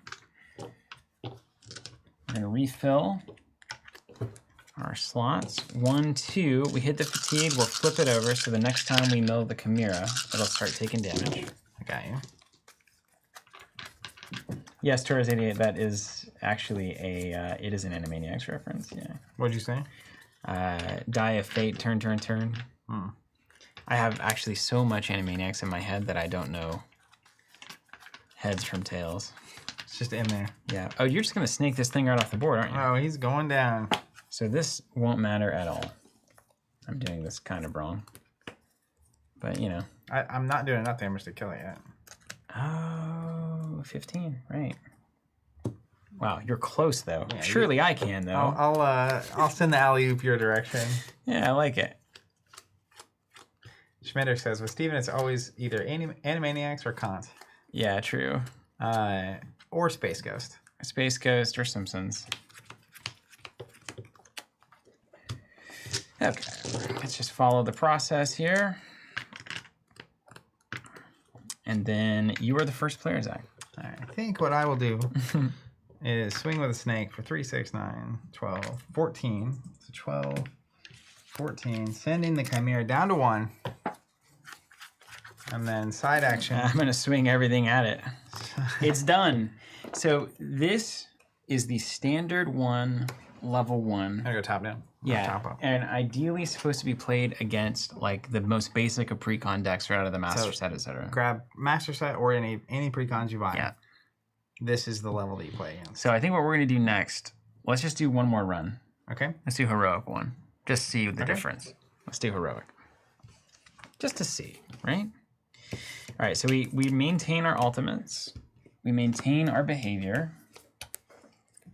And then we go to, rather than this, we're going to bring in Corpse of Viros, heroic level 1, 2-player side. 70 health, 5 threat, 5 ultimate. So we're going to get 5 cards every turn instead of 4. And then it's going to be 10 extra health. So we'll see how that tweaks up the difficulty for our super advanced. Jared Leopold saying that was really cool. Yeah, so good, honestly. I enjoy this greatly. Do you want to shuffle up some shadow cards in here? Just see what we can get into? Dude, you're the captain. All right, I'm the captain now. You said 70 health? Yeah, 70. So what I'm going to do is I've got 9 of each. Let's do a little splash of shadow. Let's do 3 1s and 3 2s. And I guess I should shuffle these, make sure they're actually shuffle. Or why don't we do, let's do 6 shadow, 6 fury. Saying, looks great, can't wait. Yeah. Do 6 of each. Okay, so I'm going to take 3 level 1 furies. 1, 2, 3, 4, 5, 6 shadows. And I'm going to take 3 level 2 furies. And 1, 2, 3, 4, 5, 6. Cap, each or this chimera at least has 3 different levels, and they're standard and heroic of each level. So level 1, 2, and 3 standard, level 1, 2, 3 heroic. Now, if you're doing the campaign, so what we just did on that level 1, we would clear everything out, we would shuffle up, and we would switch to the level 2 version, and then we would play it again. And then we would do the same thing on level 3, play it again, and then, and this is the cool thing, at the end of level 3, if we want to play the proper PvE variant, once we clear the level 3 Chimera, we go to a face-to-face game at that point, wherever the board state is, and whoever wins is the ultimate Phoenix Which is a little tug of war, because you want to win the game, but you also want to be prepared to win the game. Exactly right, which the tension of that is quite fun. Okay, shuffle all of this up. Bugs Vanishes look great. Can't wait for February. James saying, I'm absolutely sold on Ashes PvE. Schmindrix saying, I can't believe how solid it is. Torres asking what makes a good AI for a game. Chaos Theory suggesting when you barely notice is there. Yeah, true. Very true. That's a good... I roll my dice. I have my first 5. I have the health set. And now we're going to set up what the Chimera tells us to set up. yeah. So we can do the same. So it's going to be 1, 2, 1, 1, 2. 1, 2. It sounds like Parappa the Rapper there. 1, 2, kick, punch. 2. So there's 5 spots now. That's right. Okay. You want to allow me to do the honors? That's right.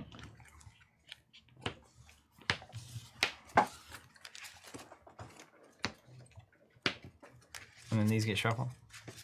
Yeah, shuffle them all up. Yeah, so he'll actually fatigue himself a lot quicker. Yeah, true. But his Very turns true. will also be more potent, so... And then I clear my health. I'll hold on to these dice. And let's get her going. First 5. Alright. I liked my first 5, but I never played that bear, which was kind of weird. I liked the beef plus tsunami plan. The beef tsunami. The curve on these is way different in terms of what you want out of an opening hand, how much it needs to do, and what it needs to do. I'm going to play Summon Silver Snake, and then we will meditate 1 die up to Snake Town. Die up. I'm going to play into this. Just a little bit different. So let's do Ruby. We don't want to overspend on our hearts. So that's 1 heart. Let's get a Gilder in there, and let's just keep the bear around. These Gilders have been massive value so far. And with you on the snake as well, me having a Gilder is sick. It is large value. Large value. Large value indeed. All right, I'm the first player. I took my actions. I just made it happen. Did you? Let's get it started. Yeah, I just played a Summon Silver Snake and meditated. Summon Silver Snake and meditate. Pocknock slithers into chat. I have been summoned.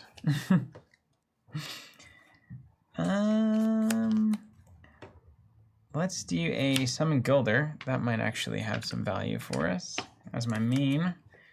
And then let's side action 1 meditation up to Lion. Oh, rather than doing this, I'm gonna do the beef plan again. Having something out on turn 1 is nice. Yeah, we're gonna do Lion, Sonic Swordsman here, and we've got 2 needs for those dice, so these are spoken for. I like that play. We've got those are spoken for, so it's gonna have to be a nature die. Oh, camera view. Oh, right. Thanks, Torres. Thank you, thank you. Wasn't there a stream where like halfway through just face up? Nobody said anything? There was one stream where we weren't even live. That's true. I'm just kidding. Just get like 30 minutes in and it's like, oh wait, why is no one chatting? We actually have done that where we were not online for a good while. You never know. Okay, here we are. I've taken my main inside. You've taken your main inside. And now the Chimera's party time. Ding!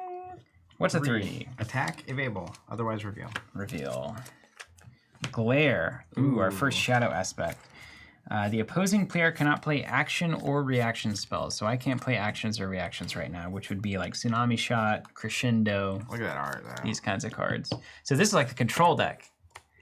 That's Fury's the aggro deck. Shadow's got to be the control deck. Watch yourself. Right? All right, here we go. Rolled a 4, which is going to be the same results. Attack, reveal, available. So, ooh, also got a glare. Okay. Look at that. Oh, look at you just staring at it. That is so thematic. Staring at us. Stop it. All right. Okay. Back over to us. Yeah. I'm going to get this silver snake going. So obviously we've got, if you get the silver snake out, I can beef up glare into exhaust your glare. That's fine. Is it even worth it? Is it even worth it? I don't think so. I don't think it is, right? Time to keep building. Not today. Let's go summon Gilder. And then I'll meditate. No, I'm not going to meditate yet. Just going to play the summon Gilder. You could also just miss with the Sonic Swordsman too. too. Yeah, you can, but I don't miss, dude. I don't miss. I'm going for the hoop. All right. Now, we go back to the Chimera. 11. That's got to be good, right? Raise one basic rage die. And reveal. And then reveal. Dark Descent. Man, we're hitting all the shadows. I put a lot of them in there. Oh, there Descend 1. When this unit is declared as an attacker, place 1 exhaustion token on the opposing player's target leftmost unit. If that unit was already exhausted, discard it. Ooh, this guy's got to go. And this is a perfect Sonic Swordsman target. And of course, it's not going to get blocked by the Chimera because of course it's not. Yeah, of course not. All right, mine. Yeah. Thanks, dude. Lucky number 7. Target opponent player lowers 2 non-basic dice and then pull 1 level, then reveal. So we will go basic. Michael, the opposing player from the Chimera's view is just the one on its side. So it would be this one. Constrict. Shadow aspect. 2 attack, 4 life, blood 2. Constrict 1. When this unit comes into play, the target opponent player must place an exhaustion token on a card they control. Defender. You know what Defender does. Well, you're going to double up your snake. You could hit Mayoni, or you could lose the whole point of your deck. I'm going to risk it for the biscuit. Snake can't die. Just don't let the snake die. Snake can't die. That was already the plan. Snake can't die. All right. Over to us? Over to us. All right, I'm going to start here. Okay. Roll that die. On a 9 or above, you attack. 9 or above is devastating. Swoosh town. It's a 9. So you're attacking the Chimera instead. Chimera jumps in the way, takes 3 damage. Yeah. And we're sad. We're so sad. That is problematic. It's a problem. Okay, but otherwise, it's perfectly fine. I'm going to do side action up to a Froggy.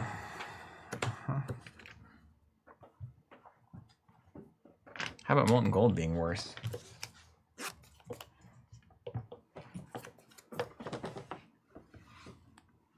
Yeah, Torres, we should have Nick on the podcast.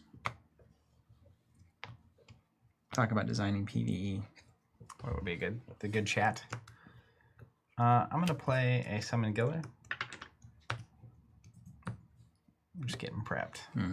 Understood. Over to old Chimera. Over the Chimera. Okay, everything's fine. What's a 6? A 6 is Reveal. Attack with a revealed aspect. Oh, God. Regenerate. When this unit is destroyed, reroll a basic rage die. If a basic is rolled, place this unit face up onto the right side of the Chimera's battlefield, then place 1 exhaustion token on it. Well, at least it won't kill your unit. It will regenerate. And then it's going to attack. It's going to attack my rightmost unit, which is the Sonic Swordsman, because the right icon. It's going to do 2 damage. Fine. And it's exhausted. Totally fine. Then I'll roll. Boom. 5th one. Red Rain. These clear? Yeah. Great job. Thanks. Yeah. Told you I was good at rolling. It's a 2. Reveal. Regenerate. Seen it. All right. Seen it, love it. Back to us. All right, let's get something done here.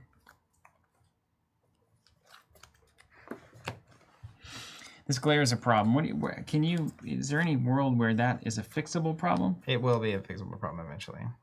Can you... I've got 2 instances of 1 damage that could get that glare off the table, which would open up a tsunami shot. Yeah. So my intent is to Gilder. I was going to get rid of the Regenerate. Yeah. Get a token. If you get rid of another Regenerate, I'll get a 2nd token. Now I'll have 2 damage to send over to Glare Town. That's nice. Without having to... I like that a lot. So let's summon a Gilder. I'm just getting protection on the Yeah. board. We're going to do 1 here. It says reroll a rage die. Reroll. Interesting. Yeah, all of these are basically their active pool. It's a basic. If a basic is rolled, respawn this unit on the right side of the field. Put an exhaustion on it. Yep. But it was destroyed, so the Silver Snake will still trigger. Yeah. That's nice. And that was my action. So then I will not take a side action. Let's just keep churning these regenerates and making that snake real big. That's right. Just over and over and over and over and over. Broken it already. Got it. Schmendrix, why is all of Ash's art so good? Great question. All right, let's summon a Gilder myself. It's a game of mice. It's very efficient. Do 1 to this regenerate, I guess. Snake Town. Yep. And reroll here. It is not a basic, so it's going to leave the table. That's going to be Blood 1. Oh, I should have done that earlier on mine, too. And then as a side action, so you're going to send the snake into that, right? That's what we decided? Yeah. Like, not this round, but yes. Side action, I'm not going to do it yet. I'll pass on my side. Okay. Chimera Town. 6 and a basic. 6 is reveal. Attack with a revealed aspect. Dang. Another glare. It's going to attack the Phoenixborn. Yeah, this is a problem now. Okay, so you attack the Phoenixborn for 2. I can put another status on your snake if I block with the Gilder. Oh, did you roll this? Yeah, I did. Go. Yeah, it was one of these bad boys. Yeah. Or I can just take 2. I'm gonna just take 2. I like that play. Health is a resource. Health is a resource. And then your Die of Fate. 11. 11 is side action, raise 1 basic rage die. Reveal. Regenerate. This is cool. We're actually going to. The snake is going to benefit from these regenerates. I'm certain of it. Well, it makes sense. Snake on snake action here. Yeah. Over to us. Over to us. Man, if I was playing a Shadow, I should have Nature's Wrath in here. Can you imagine have a couple of regenerates on? It's just whoosh, snake up. All right, so the glares are standing in the way of the tsunami shot. And the tsunami shot needs to happen. Mm-hmm.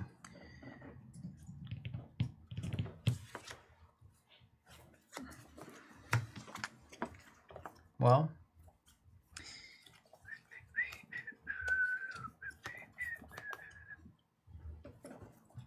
Tsunami shot needs to happen. Yeah. it's a lot of glare.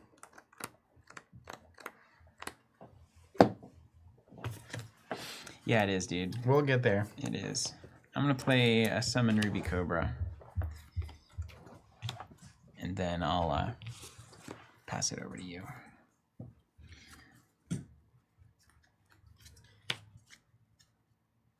Oh yeah, this glare did attack.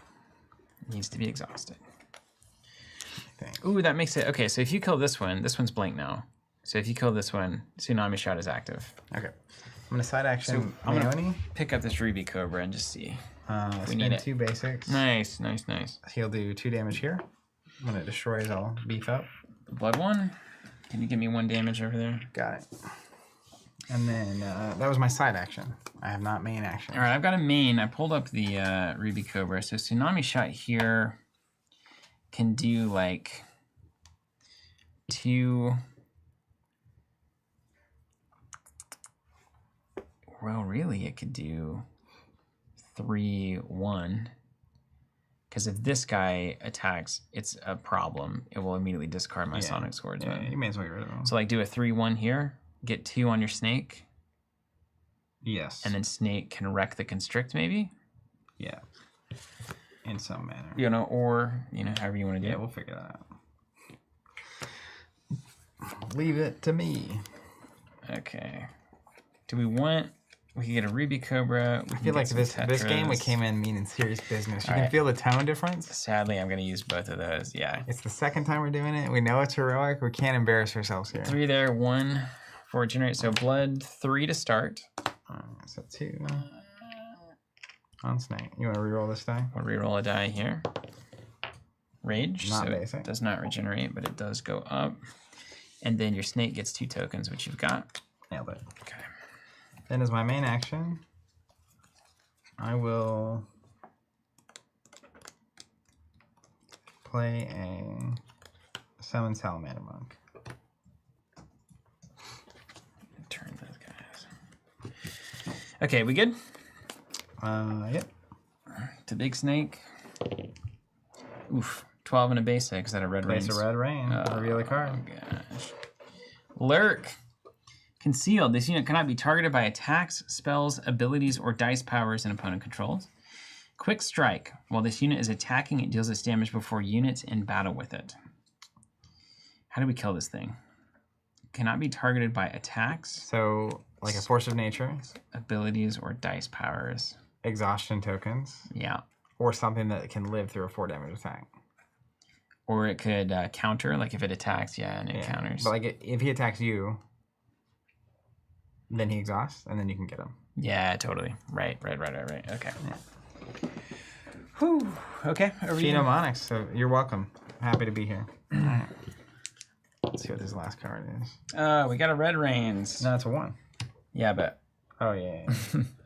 A 1 is just a reveal. Let's see what we get. it's fun. It's fun to manipulate these dice, like, and just see the flow of it is nice. Hunting Instincts. Bloodlust. Ooh. After destroys a unit an opponent controls by attacking, place a red rain token like Chimera. I'm all revealed, so they're just going to start attacking, which is great. Yeah. Then we're going to feast. Yeah. Gosh, it almost that hunting instincts is really bad for you, isn't it? I'll deal with it. Okay. I'll play the old Summon Ruby Cobra.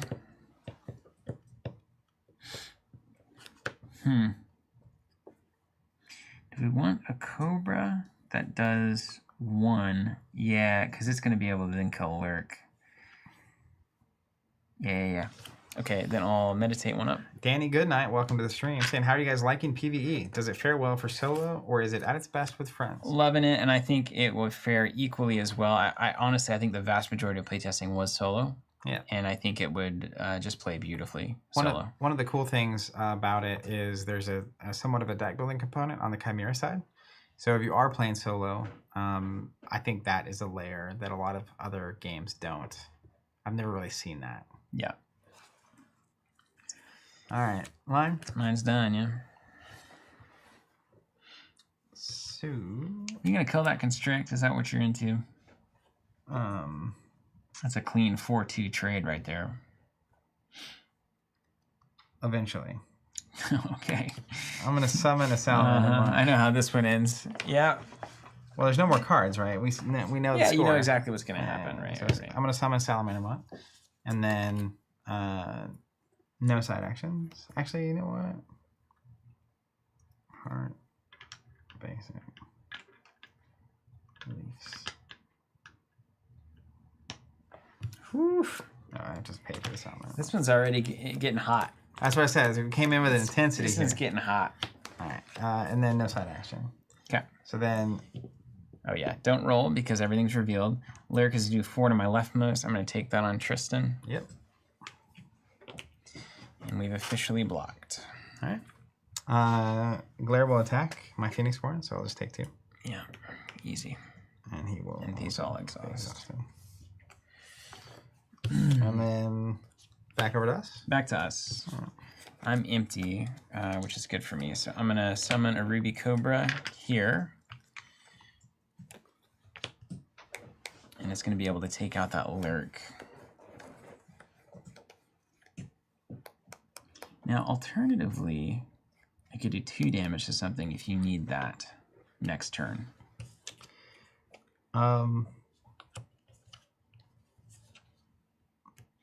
Is there anything?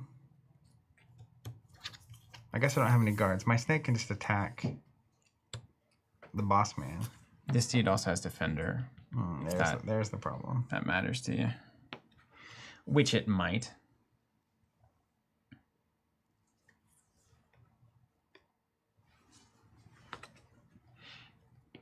That's a good point, Schmendrix. Maybe I should block with that Gilder.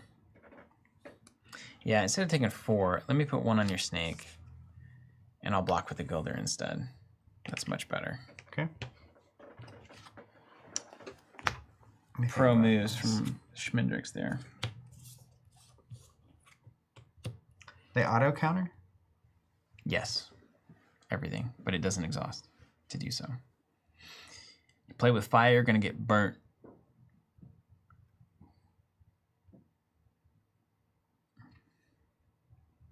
How's it going there, Puzzle Man? Well, so what I would like to do the mostest, I have this Frostfang. Mm-hmm. So this guy's going to attack leftmost. So I want him to attack this monk. So then I get the monk spirit. Then I could play this. He's only going to have 3 life left. So then the next turn after that, this can attack for 3. I don't have to waste my snake on it. And prepare for this thing doing 4. Yeah, I'll just take it on Manny. Gilder and Manny. I'd probably just Manny it. And then the problem is, I guess, can I pass here and come back in next round? Yeah, as long as I take a main action, yes. Okay, so I'll just pass. Well, no, the Chimera's going to keep going, so as long as all 3 of us don't pass in a row, we're fine. So I will just pass, because that's the... I was thinking I had to keep stringing along actions. And then if you pass... I think there's a reason we shouldn't pass. If you pass... There's a hold on. There's a vibe here. They thought about this. You can't game the system too much. All right, check this out. Pass. Okay, if you take a pass while there are 1 or more face-down aspect cards, the Chimera raises 1 rage die 1 level. So that is not true. They're all pass. Face up. Yeah. Also, your Phoenixborn has not exhausted the block because you decided. Right. It's gonna be pass. Yeah, I will just pass. Chimera up. All right, so the Constrict is going to attack. He's attacking my leftmost unit, so he'll attack my Salamander Monk. Monk will counter. Doing Beautiful. 1. Monk will go away. We'll get a Monk Spirit. Constrict will exhaust. And Back to us. back to us. Yeah. Okay, I've got 1 to put somewhere, and I'm wanting to put it into this Lurk. That makes sense. Unless it makes a big difference on your side of the board somewhere. It really doesn't. I can also do 2 if I want to be very dice inefficient. I don't think it does. Okay. I will play a Frostfang. Pass to you. Okay, Ruby Cobra main action is going to swing here. Okay. It's +1 when it's declared as an attacker, so it'll destroy that Lyric. Blood 2. do 2 damage. On it. And then I choose a player to discard 1 card off the top of their draw pile. I'm going to choose you. Just kidding. We'll choose. He's turning on me. Our friend the Chimera. Okay. And then back to the Chimera. Yep. So old Hippo's going to attack me. Yeah. For 4, attacking my leftmost, so it would be the snake, but I will block with Mayoni. You don't want to block with that Gilder, huh? Your battlefield's full? Come on, man. What are you doing? I do. I will block with the Guy Gilder. play Ashes? I'll block with the Gilder. When it goes away, I'll get a status token on the snake, which is the right play. That's why we're working together. That's right. And then it exhausts. We're out of... Oh, we have 1 more Frosty exhaust. And then back to us. Back to us. Yeah. So... And now the Chimera's going to pass until we all pass. Yeah. Frostfang will do 3 here. When it defeats it, blood 2. And Snaky Snake gets a token. That's a beefy snake. Snaky Snack. I'm going to use my main to play Summon Prism Tetra. What? Red Rain's on Destroy somewhere? On Destroy what? Oh, this one. Mm-hmm.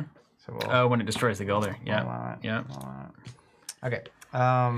Then it goes nothing. It back passes back to us.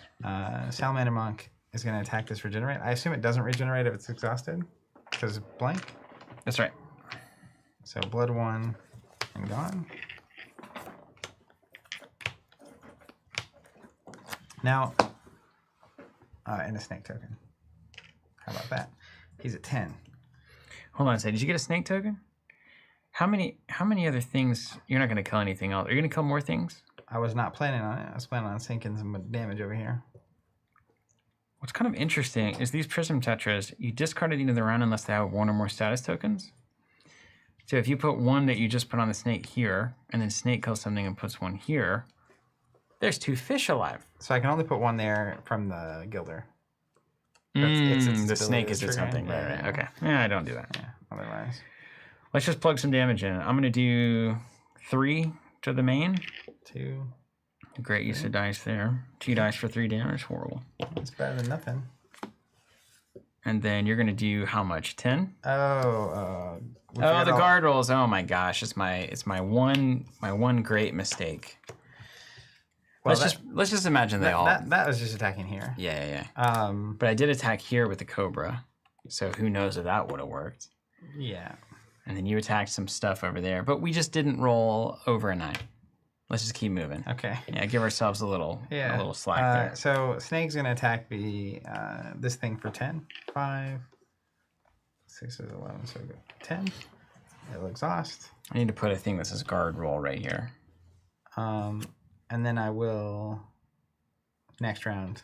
Yeah, right. Play refresh. Oh, sick, man! Look at that. Clear this. Swing for 10 more. Okay, so you went for the value. I see. Yeah, that used to be hypnotize, and then I was like, but I could hypothetically do this. End of the round? End of the round. Okay, so we have 3 things out, which means 3 red Rains tokens go on the thing. All right, so the first one hits. Technically, we can put them all on because it'll only remove up to the ultimate value. So now remove 5, and we're going to resolve the ultimate. There's actually, hold on, there's an order to this that's going to matter a lot. Let's get the order. Let's get the order. Okay, so here's what we do. Recover as normal. So you got any recoveries you need to do? I need to do a recover 2 here. Then we remove exhaustions. And this is a cool step. Remove 1 red Rains token from the Chimera for each exhausted token on the Chimera or ultimate cards. So again, if you have exhaustions here, you start removing red Rains. Exhaust dice is normal, all of ours is exhausted. Place 1 red Rains token on the Chimera for each aspect in play, resolving the ultimate card if applicable. So now is when we resolve the ultimate. So that's going to be discard everything that we don't have anything on them. Deal 1 damage to all units and Phoenixborn, the Chimera's opponent's control. And then we upgrade the behavior. And is this after recovery? After recovery, yes, notably. Notably. Okay, 1 and 1. And 1 on the Phoenix. And then replenish aspects. So deal us some face downs, 5 out. We're supposed to alternate between battlefields 1 card at a time. I get it. The battlefield opposing the first player or the player the first player token is pointing to, right on. Replenish statuses. Any statuses on the board? No statuses? First fatigue. And then, oh, we hit it. Nice. Because there's so many cards out. And then we pass the first player token to the Chimera. So it's going to go first. Yikes. And then we're back in it. That's right, Jason. We are filthy cheaters. Yeah. Now, that's it. So I had the... Chimera Guarding is really powerful. Monk Spirit. So we had 2 chances to do the wand. That's the guy you had over there. We know how 2 chances work in the game world. So I don't know that it would have made that much of a difference, but yes, it is important to remember. Okay, unexhaust everything, end of round. And then we got the old Chimera going first. And I actually think the first player token now points at you, signaling that you're going to be the next first player. I don't know if it means you would resolve first or I would resolve first. I'll just keep resolving me. There's a Red Rains token and a 12. Hey, let's get another Red Rains there. And a reveal. And reveal something. Fire Belly. When it's declared, deal 1 to all units, and Phoenix Reborn the opposing player controls. Don't like that at all. 2. Woo! Here. A 2 is attack if able, if not, reveal. So the Glare is going to attack. You can attack your Phoenix Reborn because of the mouth symbol. And we will take 2. Okay. It's not what I expected. Phase 1 behavior. Behavior phase 2 currently. Yeah. And then over to us. Okay. I need to get value. I need value. Oh, wait, now. I need to roll dice. Let's hold on. Back up a few things. Well, Chimera went first, so it wouldn't have changed. I may have a reaction. A reaction? Oh, I can't play reactions, though, because of this glare. You got glared. Can't react whenever you're so scared. Like a little baby. Shaking in my boots. Like a little baby. Dice. Dice. Dice. Dice. Oof. I'm basic heavy. Alright. Alright. Now it's our turn. It's our turn to party here. If I've learned anything, it's get value. Get value now. Yes. Alright, so I think Swordsman, Beef, on Fire Belly, exhaust Hunting Instincts. Okay. Right? I mean, that's the scariest thing in the world. That Hunting Instincts over there. Nobody likes that. Yeah, I mean, so I can also use my mana ability to do 10 to it. 1 bajillion. And then you could lock out your board, assuming you hit. Okay, yeah, I could do that. Because I want to just use this. I need to get this used, because if that thing flips that kills my leftmost thing with the damage on it, I'm looking at it right here. All right, so Glare, guard roll. Sonic Swordsman against the Glare. Here we go. It's gonna be bad. 3, yeah. Cool. Sonic Swordsman just can't hit this game, can he? Let's use Mayoni. Using a basic and this. This will do a bunch of damage here. Blood 2. And it goes away. Mm-hmm. Oh, wait. Mm-hmm. And then as my primary, he gets a token. So I think I'm just going to go ahead and attack with the snake.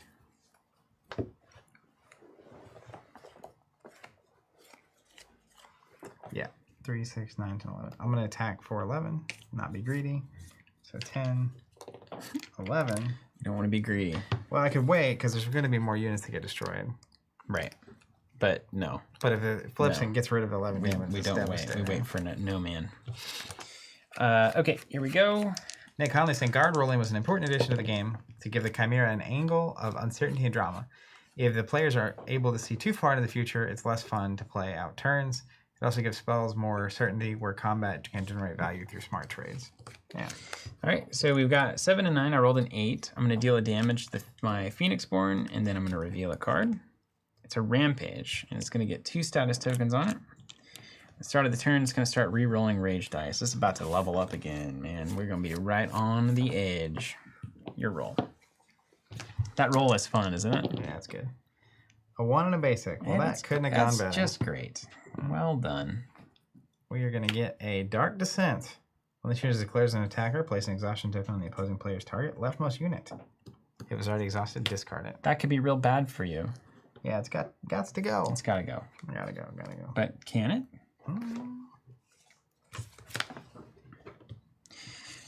All right, I have an action. I mean, can you solve your own problems? This turn, I got to get set up to do something of note. Yeah, we'll solve our own problems. Okay. Prism Tetra. We're going to summon 3 fishies.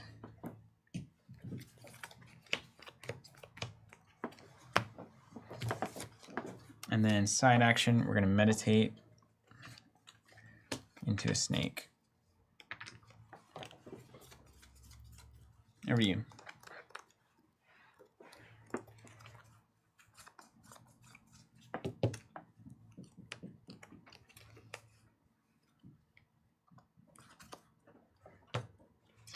I'll do a 5 or 6. They're low. They're low. Make another snake too. I was a 5 or a 6. Low. They're so low. Wouldn't even count on it. Wouldn't even be worried about it, honestly. All right. I will side action root armor. You play such bustedly good cards. That's why I like playing co-op with you.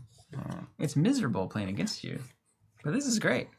Just an all-star. Root armor. Root armor. So, is there anything you root? I was thinking RUD. Yeah, root armor. Anything on your side I should kill? That does have root armor. This is technically fine. It's just 2 dice. You know what's the problem? I'm sure it's okay. And then Glare's got to go. Can you get rid of that? Yeah. I'll attack Glare, prevent the first 2 damage I would receive. Blood 1. We're just aiming not to lose, dude. I kind of want my snake to get discarded, honestly. Oh, wow. Because then I can start charging the next one up and swing this turn. That's pretty cool. I'm also okay if it stays. Over to me? Yeah. Or over to the Chimera? That bad boy. 7. Deal damage to the opposing player's Phoenix Born and reveal. You could just die. I know I could just die because Burn is still in the game because Nick loves Burn. Iron Scales. Oh, yeah. Hold on. I gotta roll. Yeah, roll the die of fate. Turn. And it's fine. Fine. Totally fine. Iron Scales revealed. It does have Defender. All right. Now I'll roll for my turn. 8. Speak of the devil. Deal damage to the target opposing player's Phoenix Born. Then reveal. Easy. Thanks, fine. Frozen Fear. Fear. Yeah. Okay. Yeah. Okay, Zach. Let's talk strategy. I have 4 damage to throw onto the board in units of 1. I can also wait 1 more turn and I would have 5 instances of 1 damage to throw on the board. Oh, yeah, we didn't do this. Do we not? What's it do? Oh, it rerolls. Start of the Chimera's turn, reroll. I don't think we do it. It is. We'll add a token. And we'll give ourselves 1 extra win just because we failed. It could have hit 2 at the start of the Chimera turn. All right. We'll punish ourselves for being too excited. Negligent. I hate excitement. I think I'm in a meditate, play a Gilder, ping something for 1 stage. Okay. Right on. What's the worst thing on your side of the board, you think? Worst What's baddie? the worst in baddie, yeah. This guy's pretty bad. Okay. Soothian. I mean, Rampage, we're just asking for trouble with this. We should not let this happen. So, but if this attacks, it is so bad for me that I have to get rid of it. So, let's play Rile the Meek, because I'm not glared right now. Resolve the following effect once for each unexhausted unit with 0 attack that I control. That's 4. 1, 2, 3, 4. Deal 1 damage to a target unit. So Nice. I'm gonna do 2 here. That's like a tsunami No, shot. I'm gonna do 2 here. Yes, it is. And then I'm gonna do 2 to your Dark Descent, pinging it up for the Gilder. Yeah, okay. I was like, well, this is not enough. 1 blood. And then for my side action, I will not do, well, let me make sure. My side action, I'll do nothing. Okay. I will meditate thrice.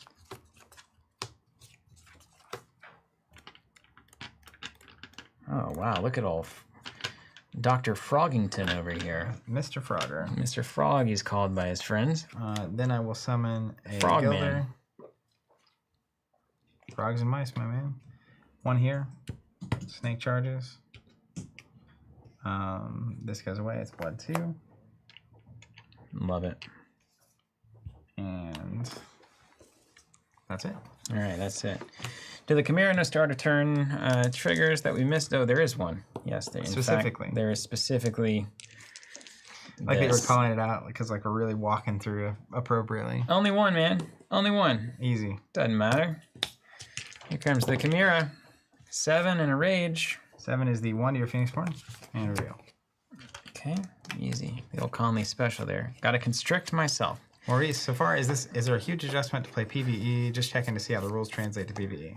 No, it's just normal Ashes. There's almost no adjustment at all, and it plays so I'm literally quick. playing a PvP deck. Yeah. And it's good here. Constrict 1, I need to exhaust something on my side of the board. I'm going to exhaust this Ruby Cobra. Okay. Constricted. Mine? Mm-hmm. A 5. Nice. Reveal. Attack with the revealed aspect. Uh-oh.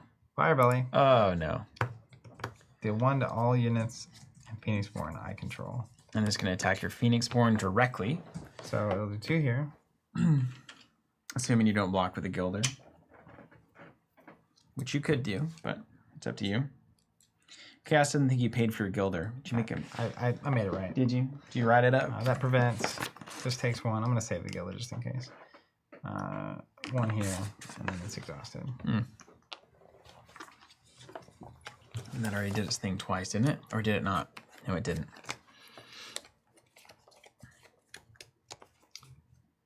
Okay. It's gonna be...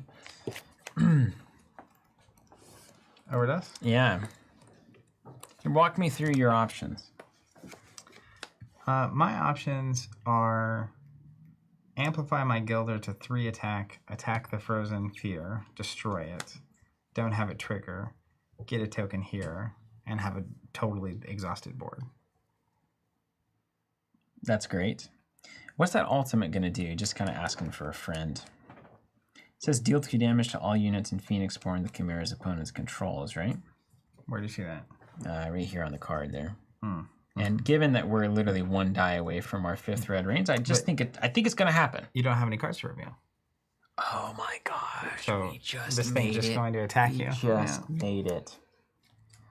Whew. We made it. We've got this. This game may be over. Right here, right now. I'm certain of it. Yeah, dog. What up? Let's rile the Meek. 4 damage. 1 after it's dealt damage for an all but 1. Yeah. 1 after it's damage for an all but 1. 1/1. I think that works, right? There's sure. single instances of 1 I think damage so. would work, right? Correct us if we're wrong. That's blood Rules 3. team. We're down to 10 life. Who needs a guard roll? I'm going to amplify my Gilder. The Gilder's going to attack the Frozen in Fear. So it's going to do 3, which is going to charge the snake. Blood 2. Blood 2, down to 8. It's going to defeat the Gilder. Oh, no, back it up, back it up. Roll that guard die. Let's just see. Oh, we got guarded out of it. Okay. You got So guarded. I'm going to uncharge the snake. The Gilder's not going to go away. But it's got 3 damage on the It's on going the to party. do 3 here. So I did 2 from the blood. Yeah, So it's just going to do 1 more. that's right. And that was that. Let me tell you something, Bendero. All right, over to the Chimera. So all cards are resolved, so we don't touch the dice again. Constrict is going to fire on my rightmost. I'm going to block with Tristan and take 2. Frozen Fear is going to attack me directly, doing 3, going up to 10 damage. And then exhausted. And then Over to us. Back to us. Does Check. that attack? Check this. Yeah, I did. You ready for something beautiful? You about to make this dance Yes. I'm going to use Tristan's ability. +1, +1, +1. We're going to swing with these. 2, 2, 2, 1. happen? Death by fish. Boom. Yeah, he fell into the koi pond. Yeah, He's boy. gone. I told you we were going to decimate this. Gods. You know. Yeah, we didn't roll for the blockies on the first turn, but he's Yeah, it's fine. It doesn't matter. Oh wait, and this is a defender. It's exhausted. It's exhausted. Right. Yeah. So this is level 1 heroic, right? Yes. So there's level 2 heroic, level 3 heroic. Yes. Hypothetically. Yes. Yeah. And we were literally 1 die away from everybody taking 2 damage. Yeah, devastation. And then going to the final. Look at the final form of this ultimate. Ultimate phase 3. Whenever you resolve this, you add a face-down aspect card to each of the Chimera's battlefields. So rather than doing damage, this stays on top forever, and you just add aspect cards. What's crazy is too many more turns, and he was going to be out of cards. Yeah, he'd start taking damage that way. And then look at behavior phase 3. Look at this. This is just angry Chimera. 1 to 3 attack. 4 to 6 reveal attack. 7 to 9 deal 1 to the player's leftmost unit, and then reveal a card. 10 to 11, raise 3 basic rage dice 1 level. And then 12, of course, place the red rains. It starts raining. It starts moving quick. And you can imagine on the campaign where you're starting with a precon where you change three cards in your deck. Yeah. Stage 1 heroic is going to be difficult. It'd be super hard with a precon. And then, yeah. Because these are the best decks in all of Ashes that we're playing. Yeah. Because, we built them. I mean, I do think my deck is... I can't speak for your deck. My deck was based on... What are you trying to say? What does that mean? Well, this was based on what does that mean you can't speak for my deck? Because I haven't played it. I just see it. What does it mean? What does it mean? I'm shooting all those arrows and the fish cannons and stuff. So, this was, I think, a tournament-winning Mayoni deck. Oh, so it actually is good. That's what I was saying. Joking. Okay. I was being serious. This is legitimately, I think, a tier 1, or close to it, a tier 1 Ashes deck. Chaos Theory doesn't think we're very good. Wow. Good luck proving it. It says it right here. Congrats. I can say it in the sarcastic voice that I know is here. Congrats on defeating the lowest standard and lowest heroic difficulty. Ashes gods indeed. Tell me this. What? Are there any other 2 humans on the planet that have played Ashes PvE and not lost? I think not. No, probably not. A single team out there. I'm going to guess not. Yeah. So... as far as I'm concerned, it's undisputed. Undisputed, undefeated, 2-0. Can't stop the rock. That was fantastic. So I will say this about this experience. Tell me everything. I went on the pulpit miracle run earlier. I'm not going to do that again. But thank you. What I will say is that in this experience, I feel like I scratched every itch that I get to scratch when I play Ashes. Yeah. From a gameplay, probably from a deck building perspective, I have none of the brain burn. Mm-hmm. And there was an intensity that was not here today that is usually there when you're playing heads up and trying to really solve the puzzle. Yep.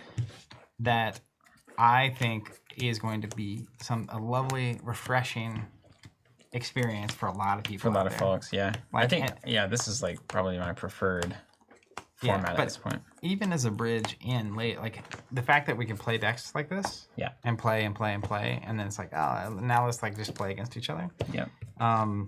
I think is a very nice change of pace to offer. Yeah, and how many times do you do a deck building session in any game? But you do a deck building. Ashes deck building is obviously already insane.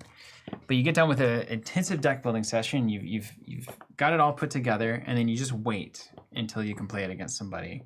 But if I can put that deck together and then immediately be I'm gonna take it on turn against the Chimera, that is so satisfying and rewarding to be able to do that immediately. And I do think in a solo situation, that is a great way to start testing a deck. Absolutely. And I think having an engine that will play itself like that will let people who don't get to play that often can play solo, practice, and then when they get the opportunity to go play, it's way less intimidating. Way less. Yeah. And you learn the rules really well, and it's great. Well, hats off, Nick and the team over there at Ashes. Again, all the cards look phenomenal. The graphic design is excellent. The art is as good as ever, maybe better. It's really good. The gameplay sticks to the fundamental principles of Ashes. This was just an absolute joy to experience. So join the community, would you? I said earlier, everybody. I think it is truly insane that they were able to do that. You hear hair going crazy? Yeah, it was. Yeah. That they were able to do that, and somehow it all works. Like it's crazy. It is because of first principles. Yeah, it really is. This dude is ruthlessly sticking to what Ashes is about. It's all first principles. Yeah, it is. It all works. That was great. Nick saying, thank you guys so much for showcasing the new mode today. Well played. Thank you, Nick. Phenomeноx saying, this is hands down going to be the way I get people into Ashes. Plaid Hat is doing my job for me. Well, what else should a publisher be doing but getting people to buy their game? It does make a lot of sense. Thanks, everybody, for joining us. It's been a pleasure. This is a great game to add to now the triad of Arkham champions in Ashes. In the co-op space. And I think there's a beautiful reason to play all three of them. Very different experiences, but all extremely fun and worthy of having if you're a solo or co-op player, or if you just want to do it from time to time. We do have our holiday token limited edition exhaustion and first players. We did the exhaustions this year because for the reason you saw here, we figured you'd need some maybe different exhaustions to mark on the Phoenix board or on the Chimera stuff. You don't need them, but it's a cool way to kind of differentiate that. Same with the first player token, that's going to be passing around, so why not make it special?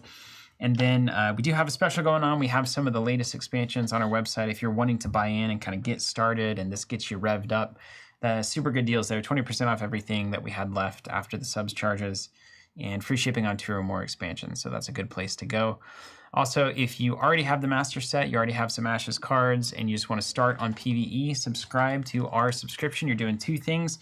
You're guaranteeing that you get this expansion and all of the expansions moving forward. I believe they will all be that beautiful mixture we saw earlier of PvP and PvE experiences. And then you also want to, the last thing, if you're brand new, go pre-order the master set and the first PvE expansion from plaidhatgames.com. Then, of course, these will release around February, I think. Yep. And then we'll be off to the races. Yeah, and if you are new and you want to buy the master set so you can play now, you can just order that from Plaid Hat. They'll ship it very soon, and then sign up for a subscription. That'll automatically get this expansion sent to you, and that is how the game continues to be made. So kudos to all of our subscribers. This game would not exist without you. These streams would not exist without you. It is an absolute privilege to be here. If we don't play Ashes before the holidays, have a great holiday season, and thank you so much for being a part of this. Take care, everybody.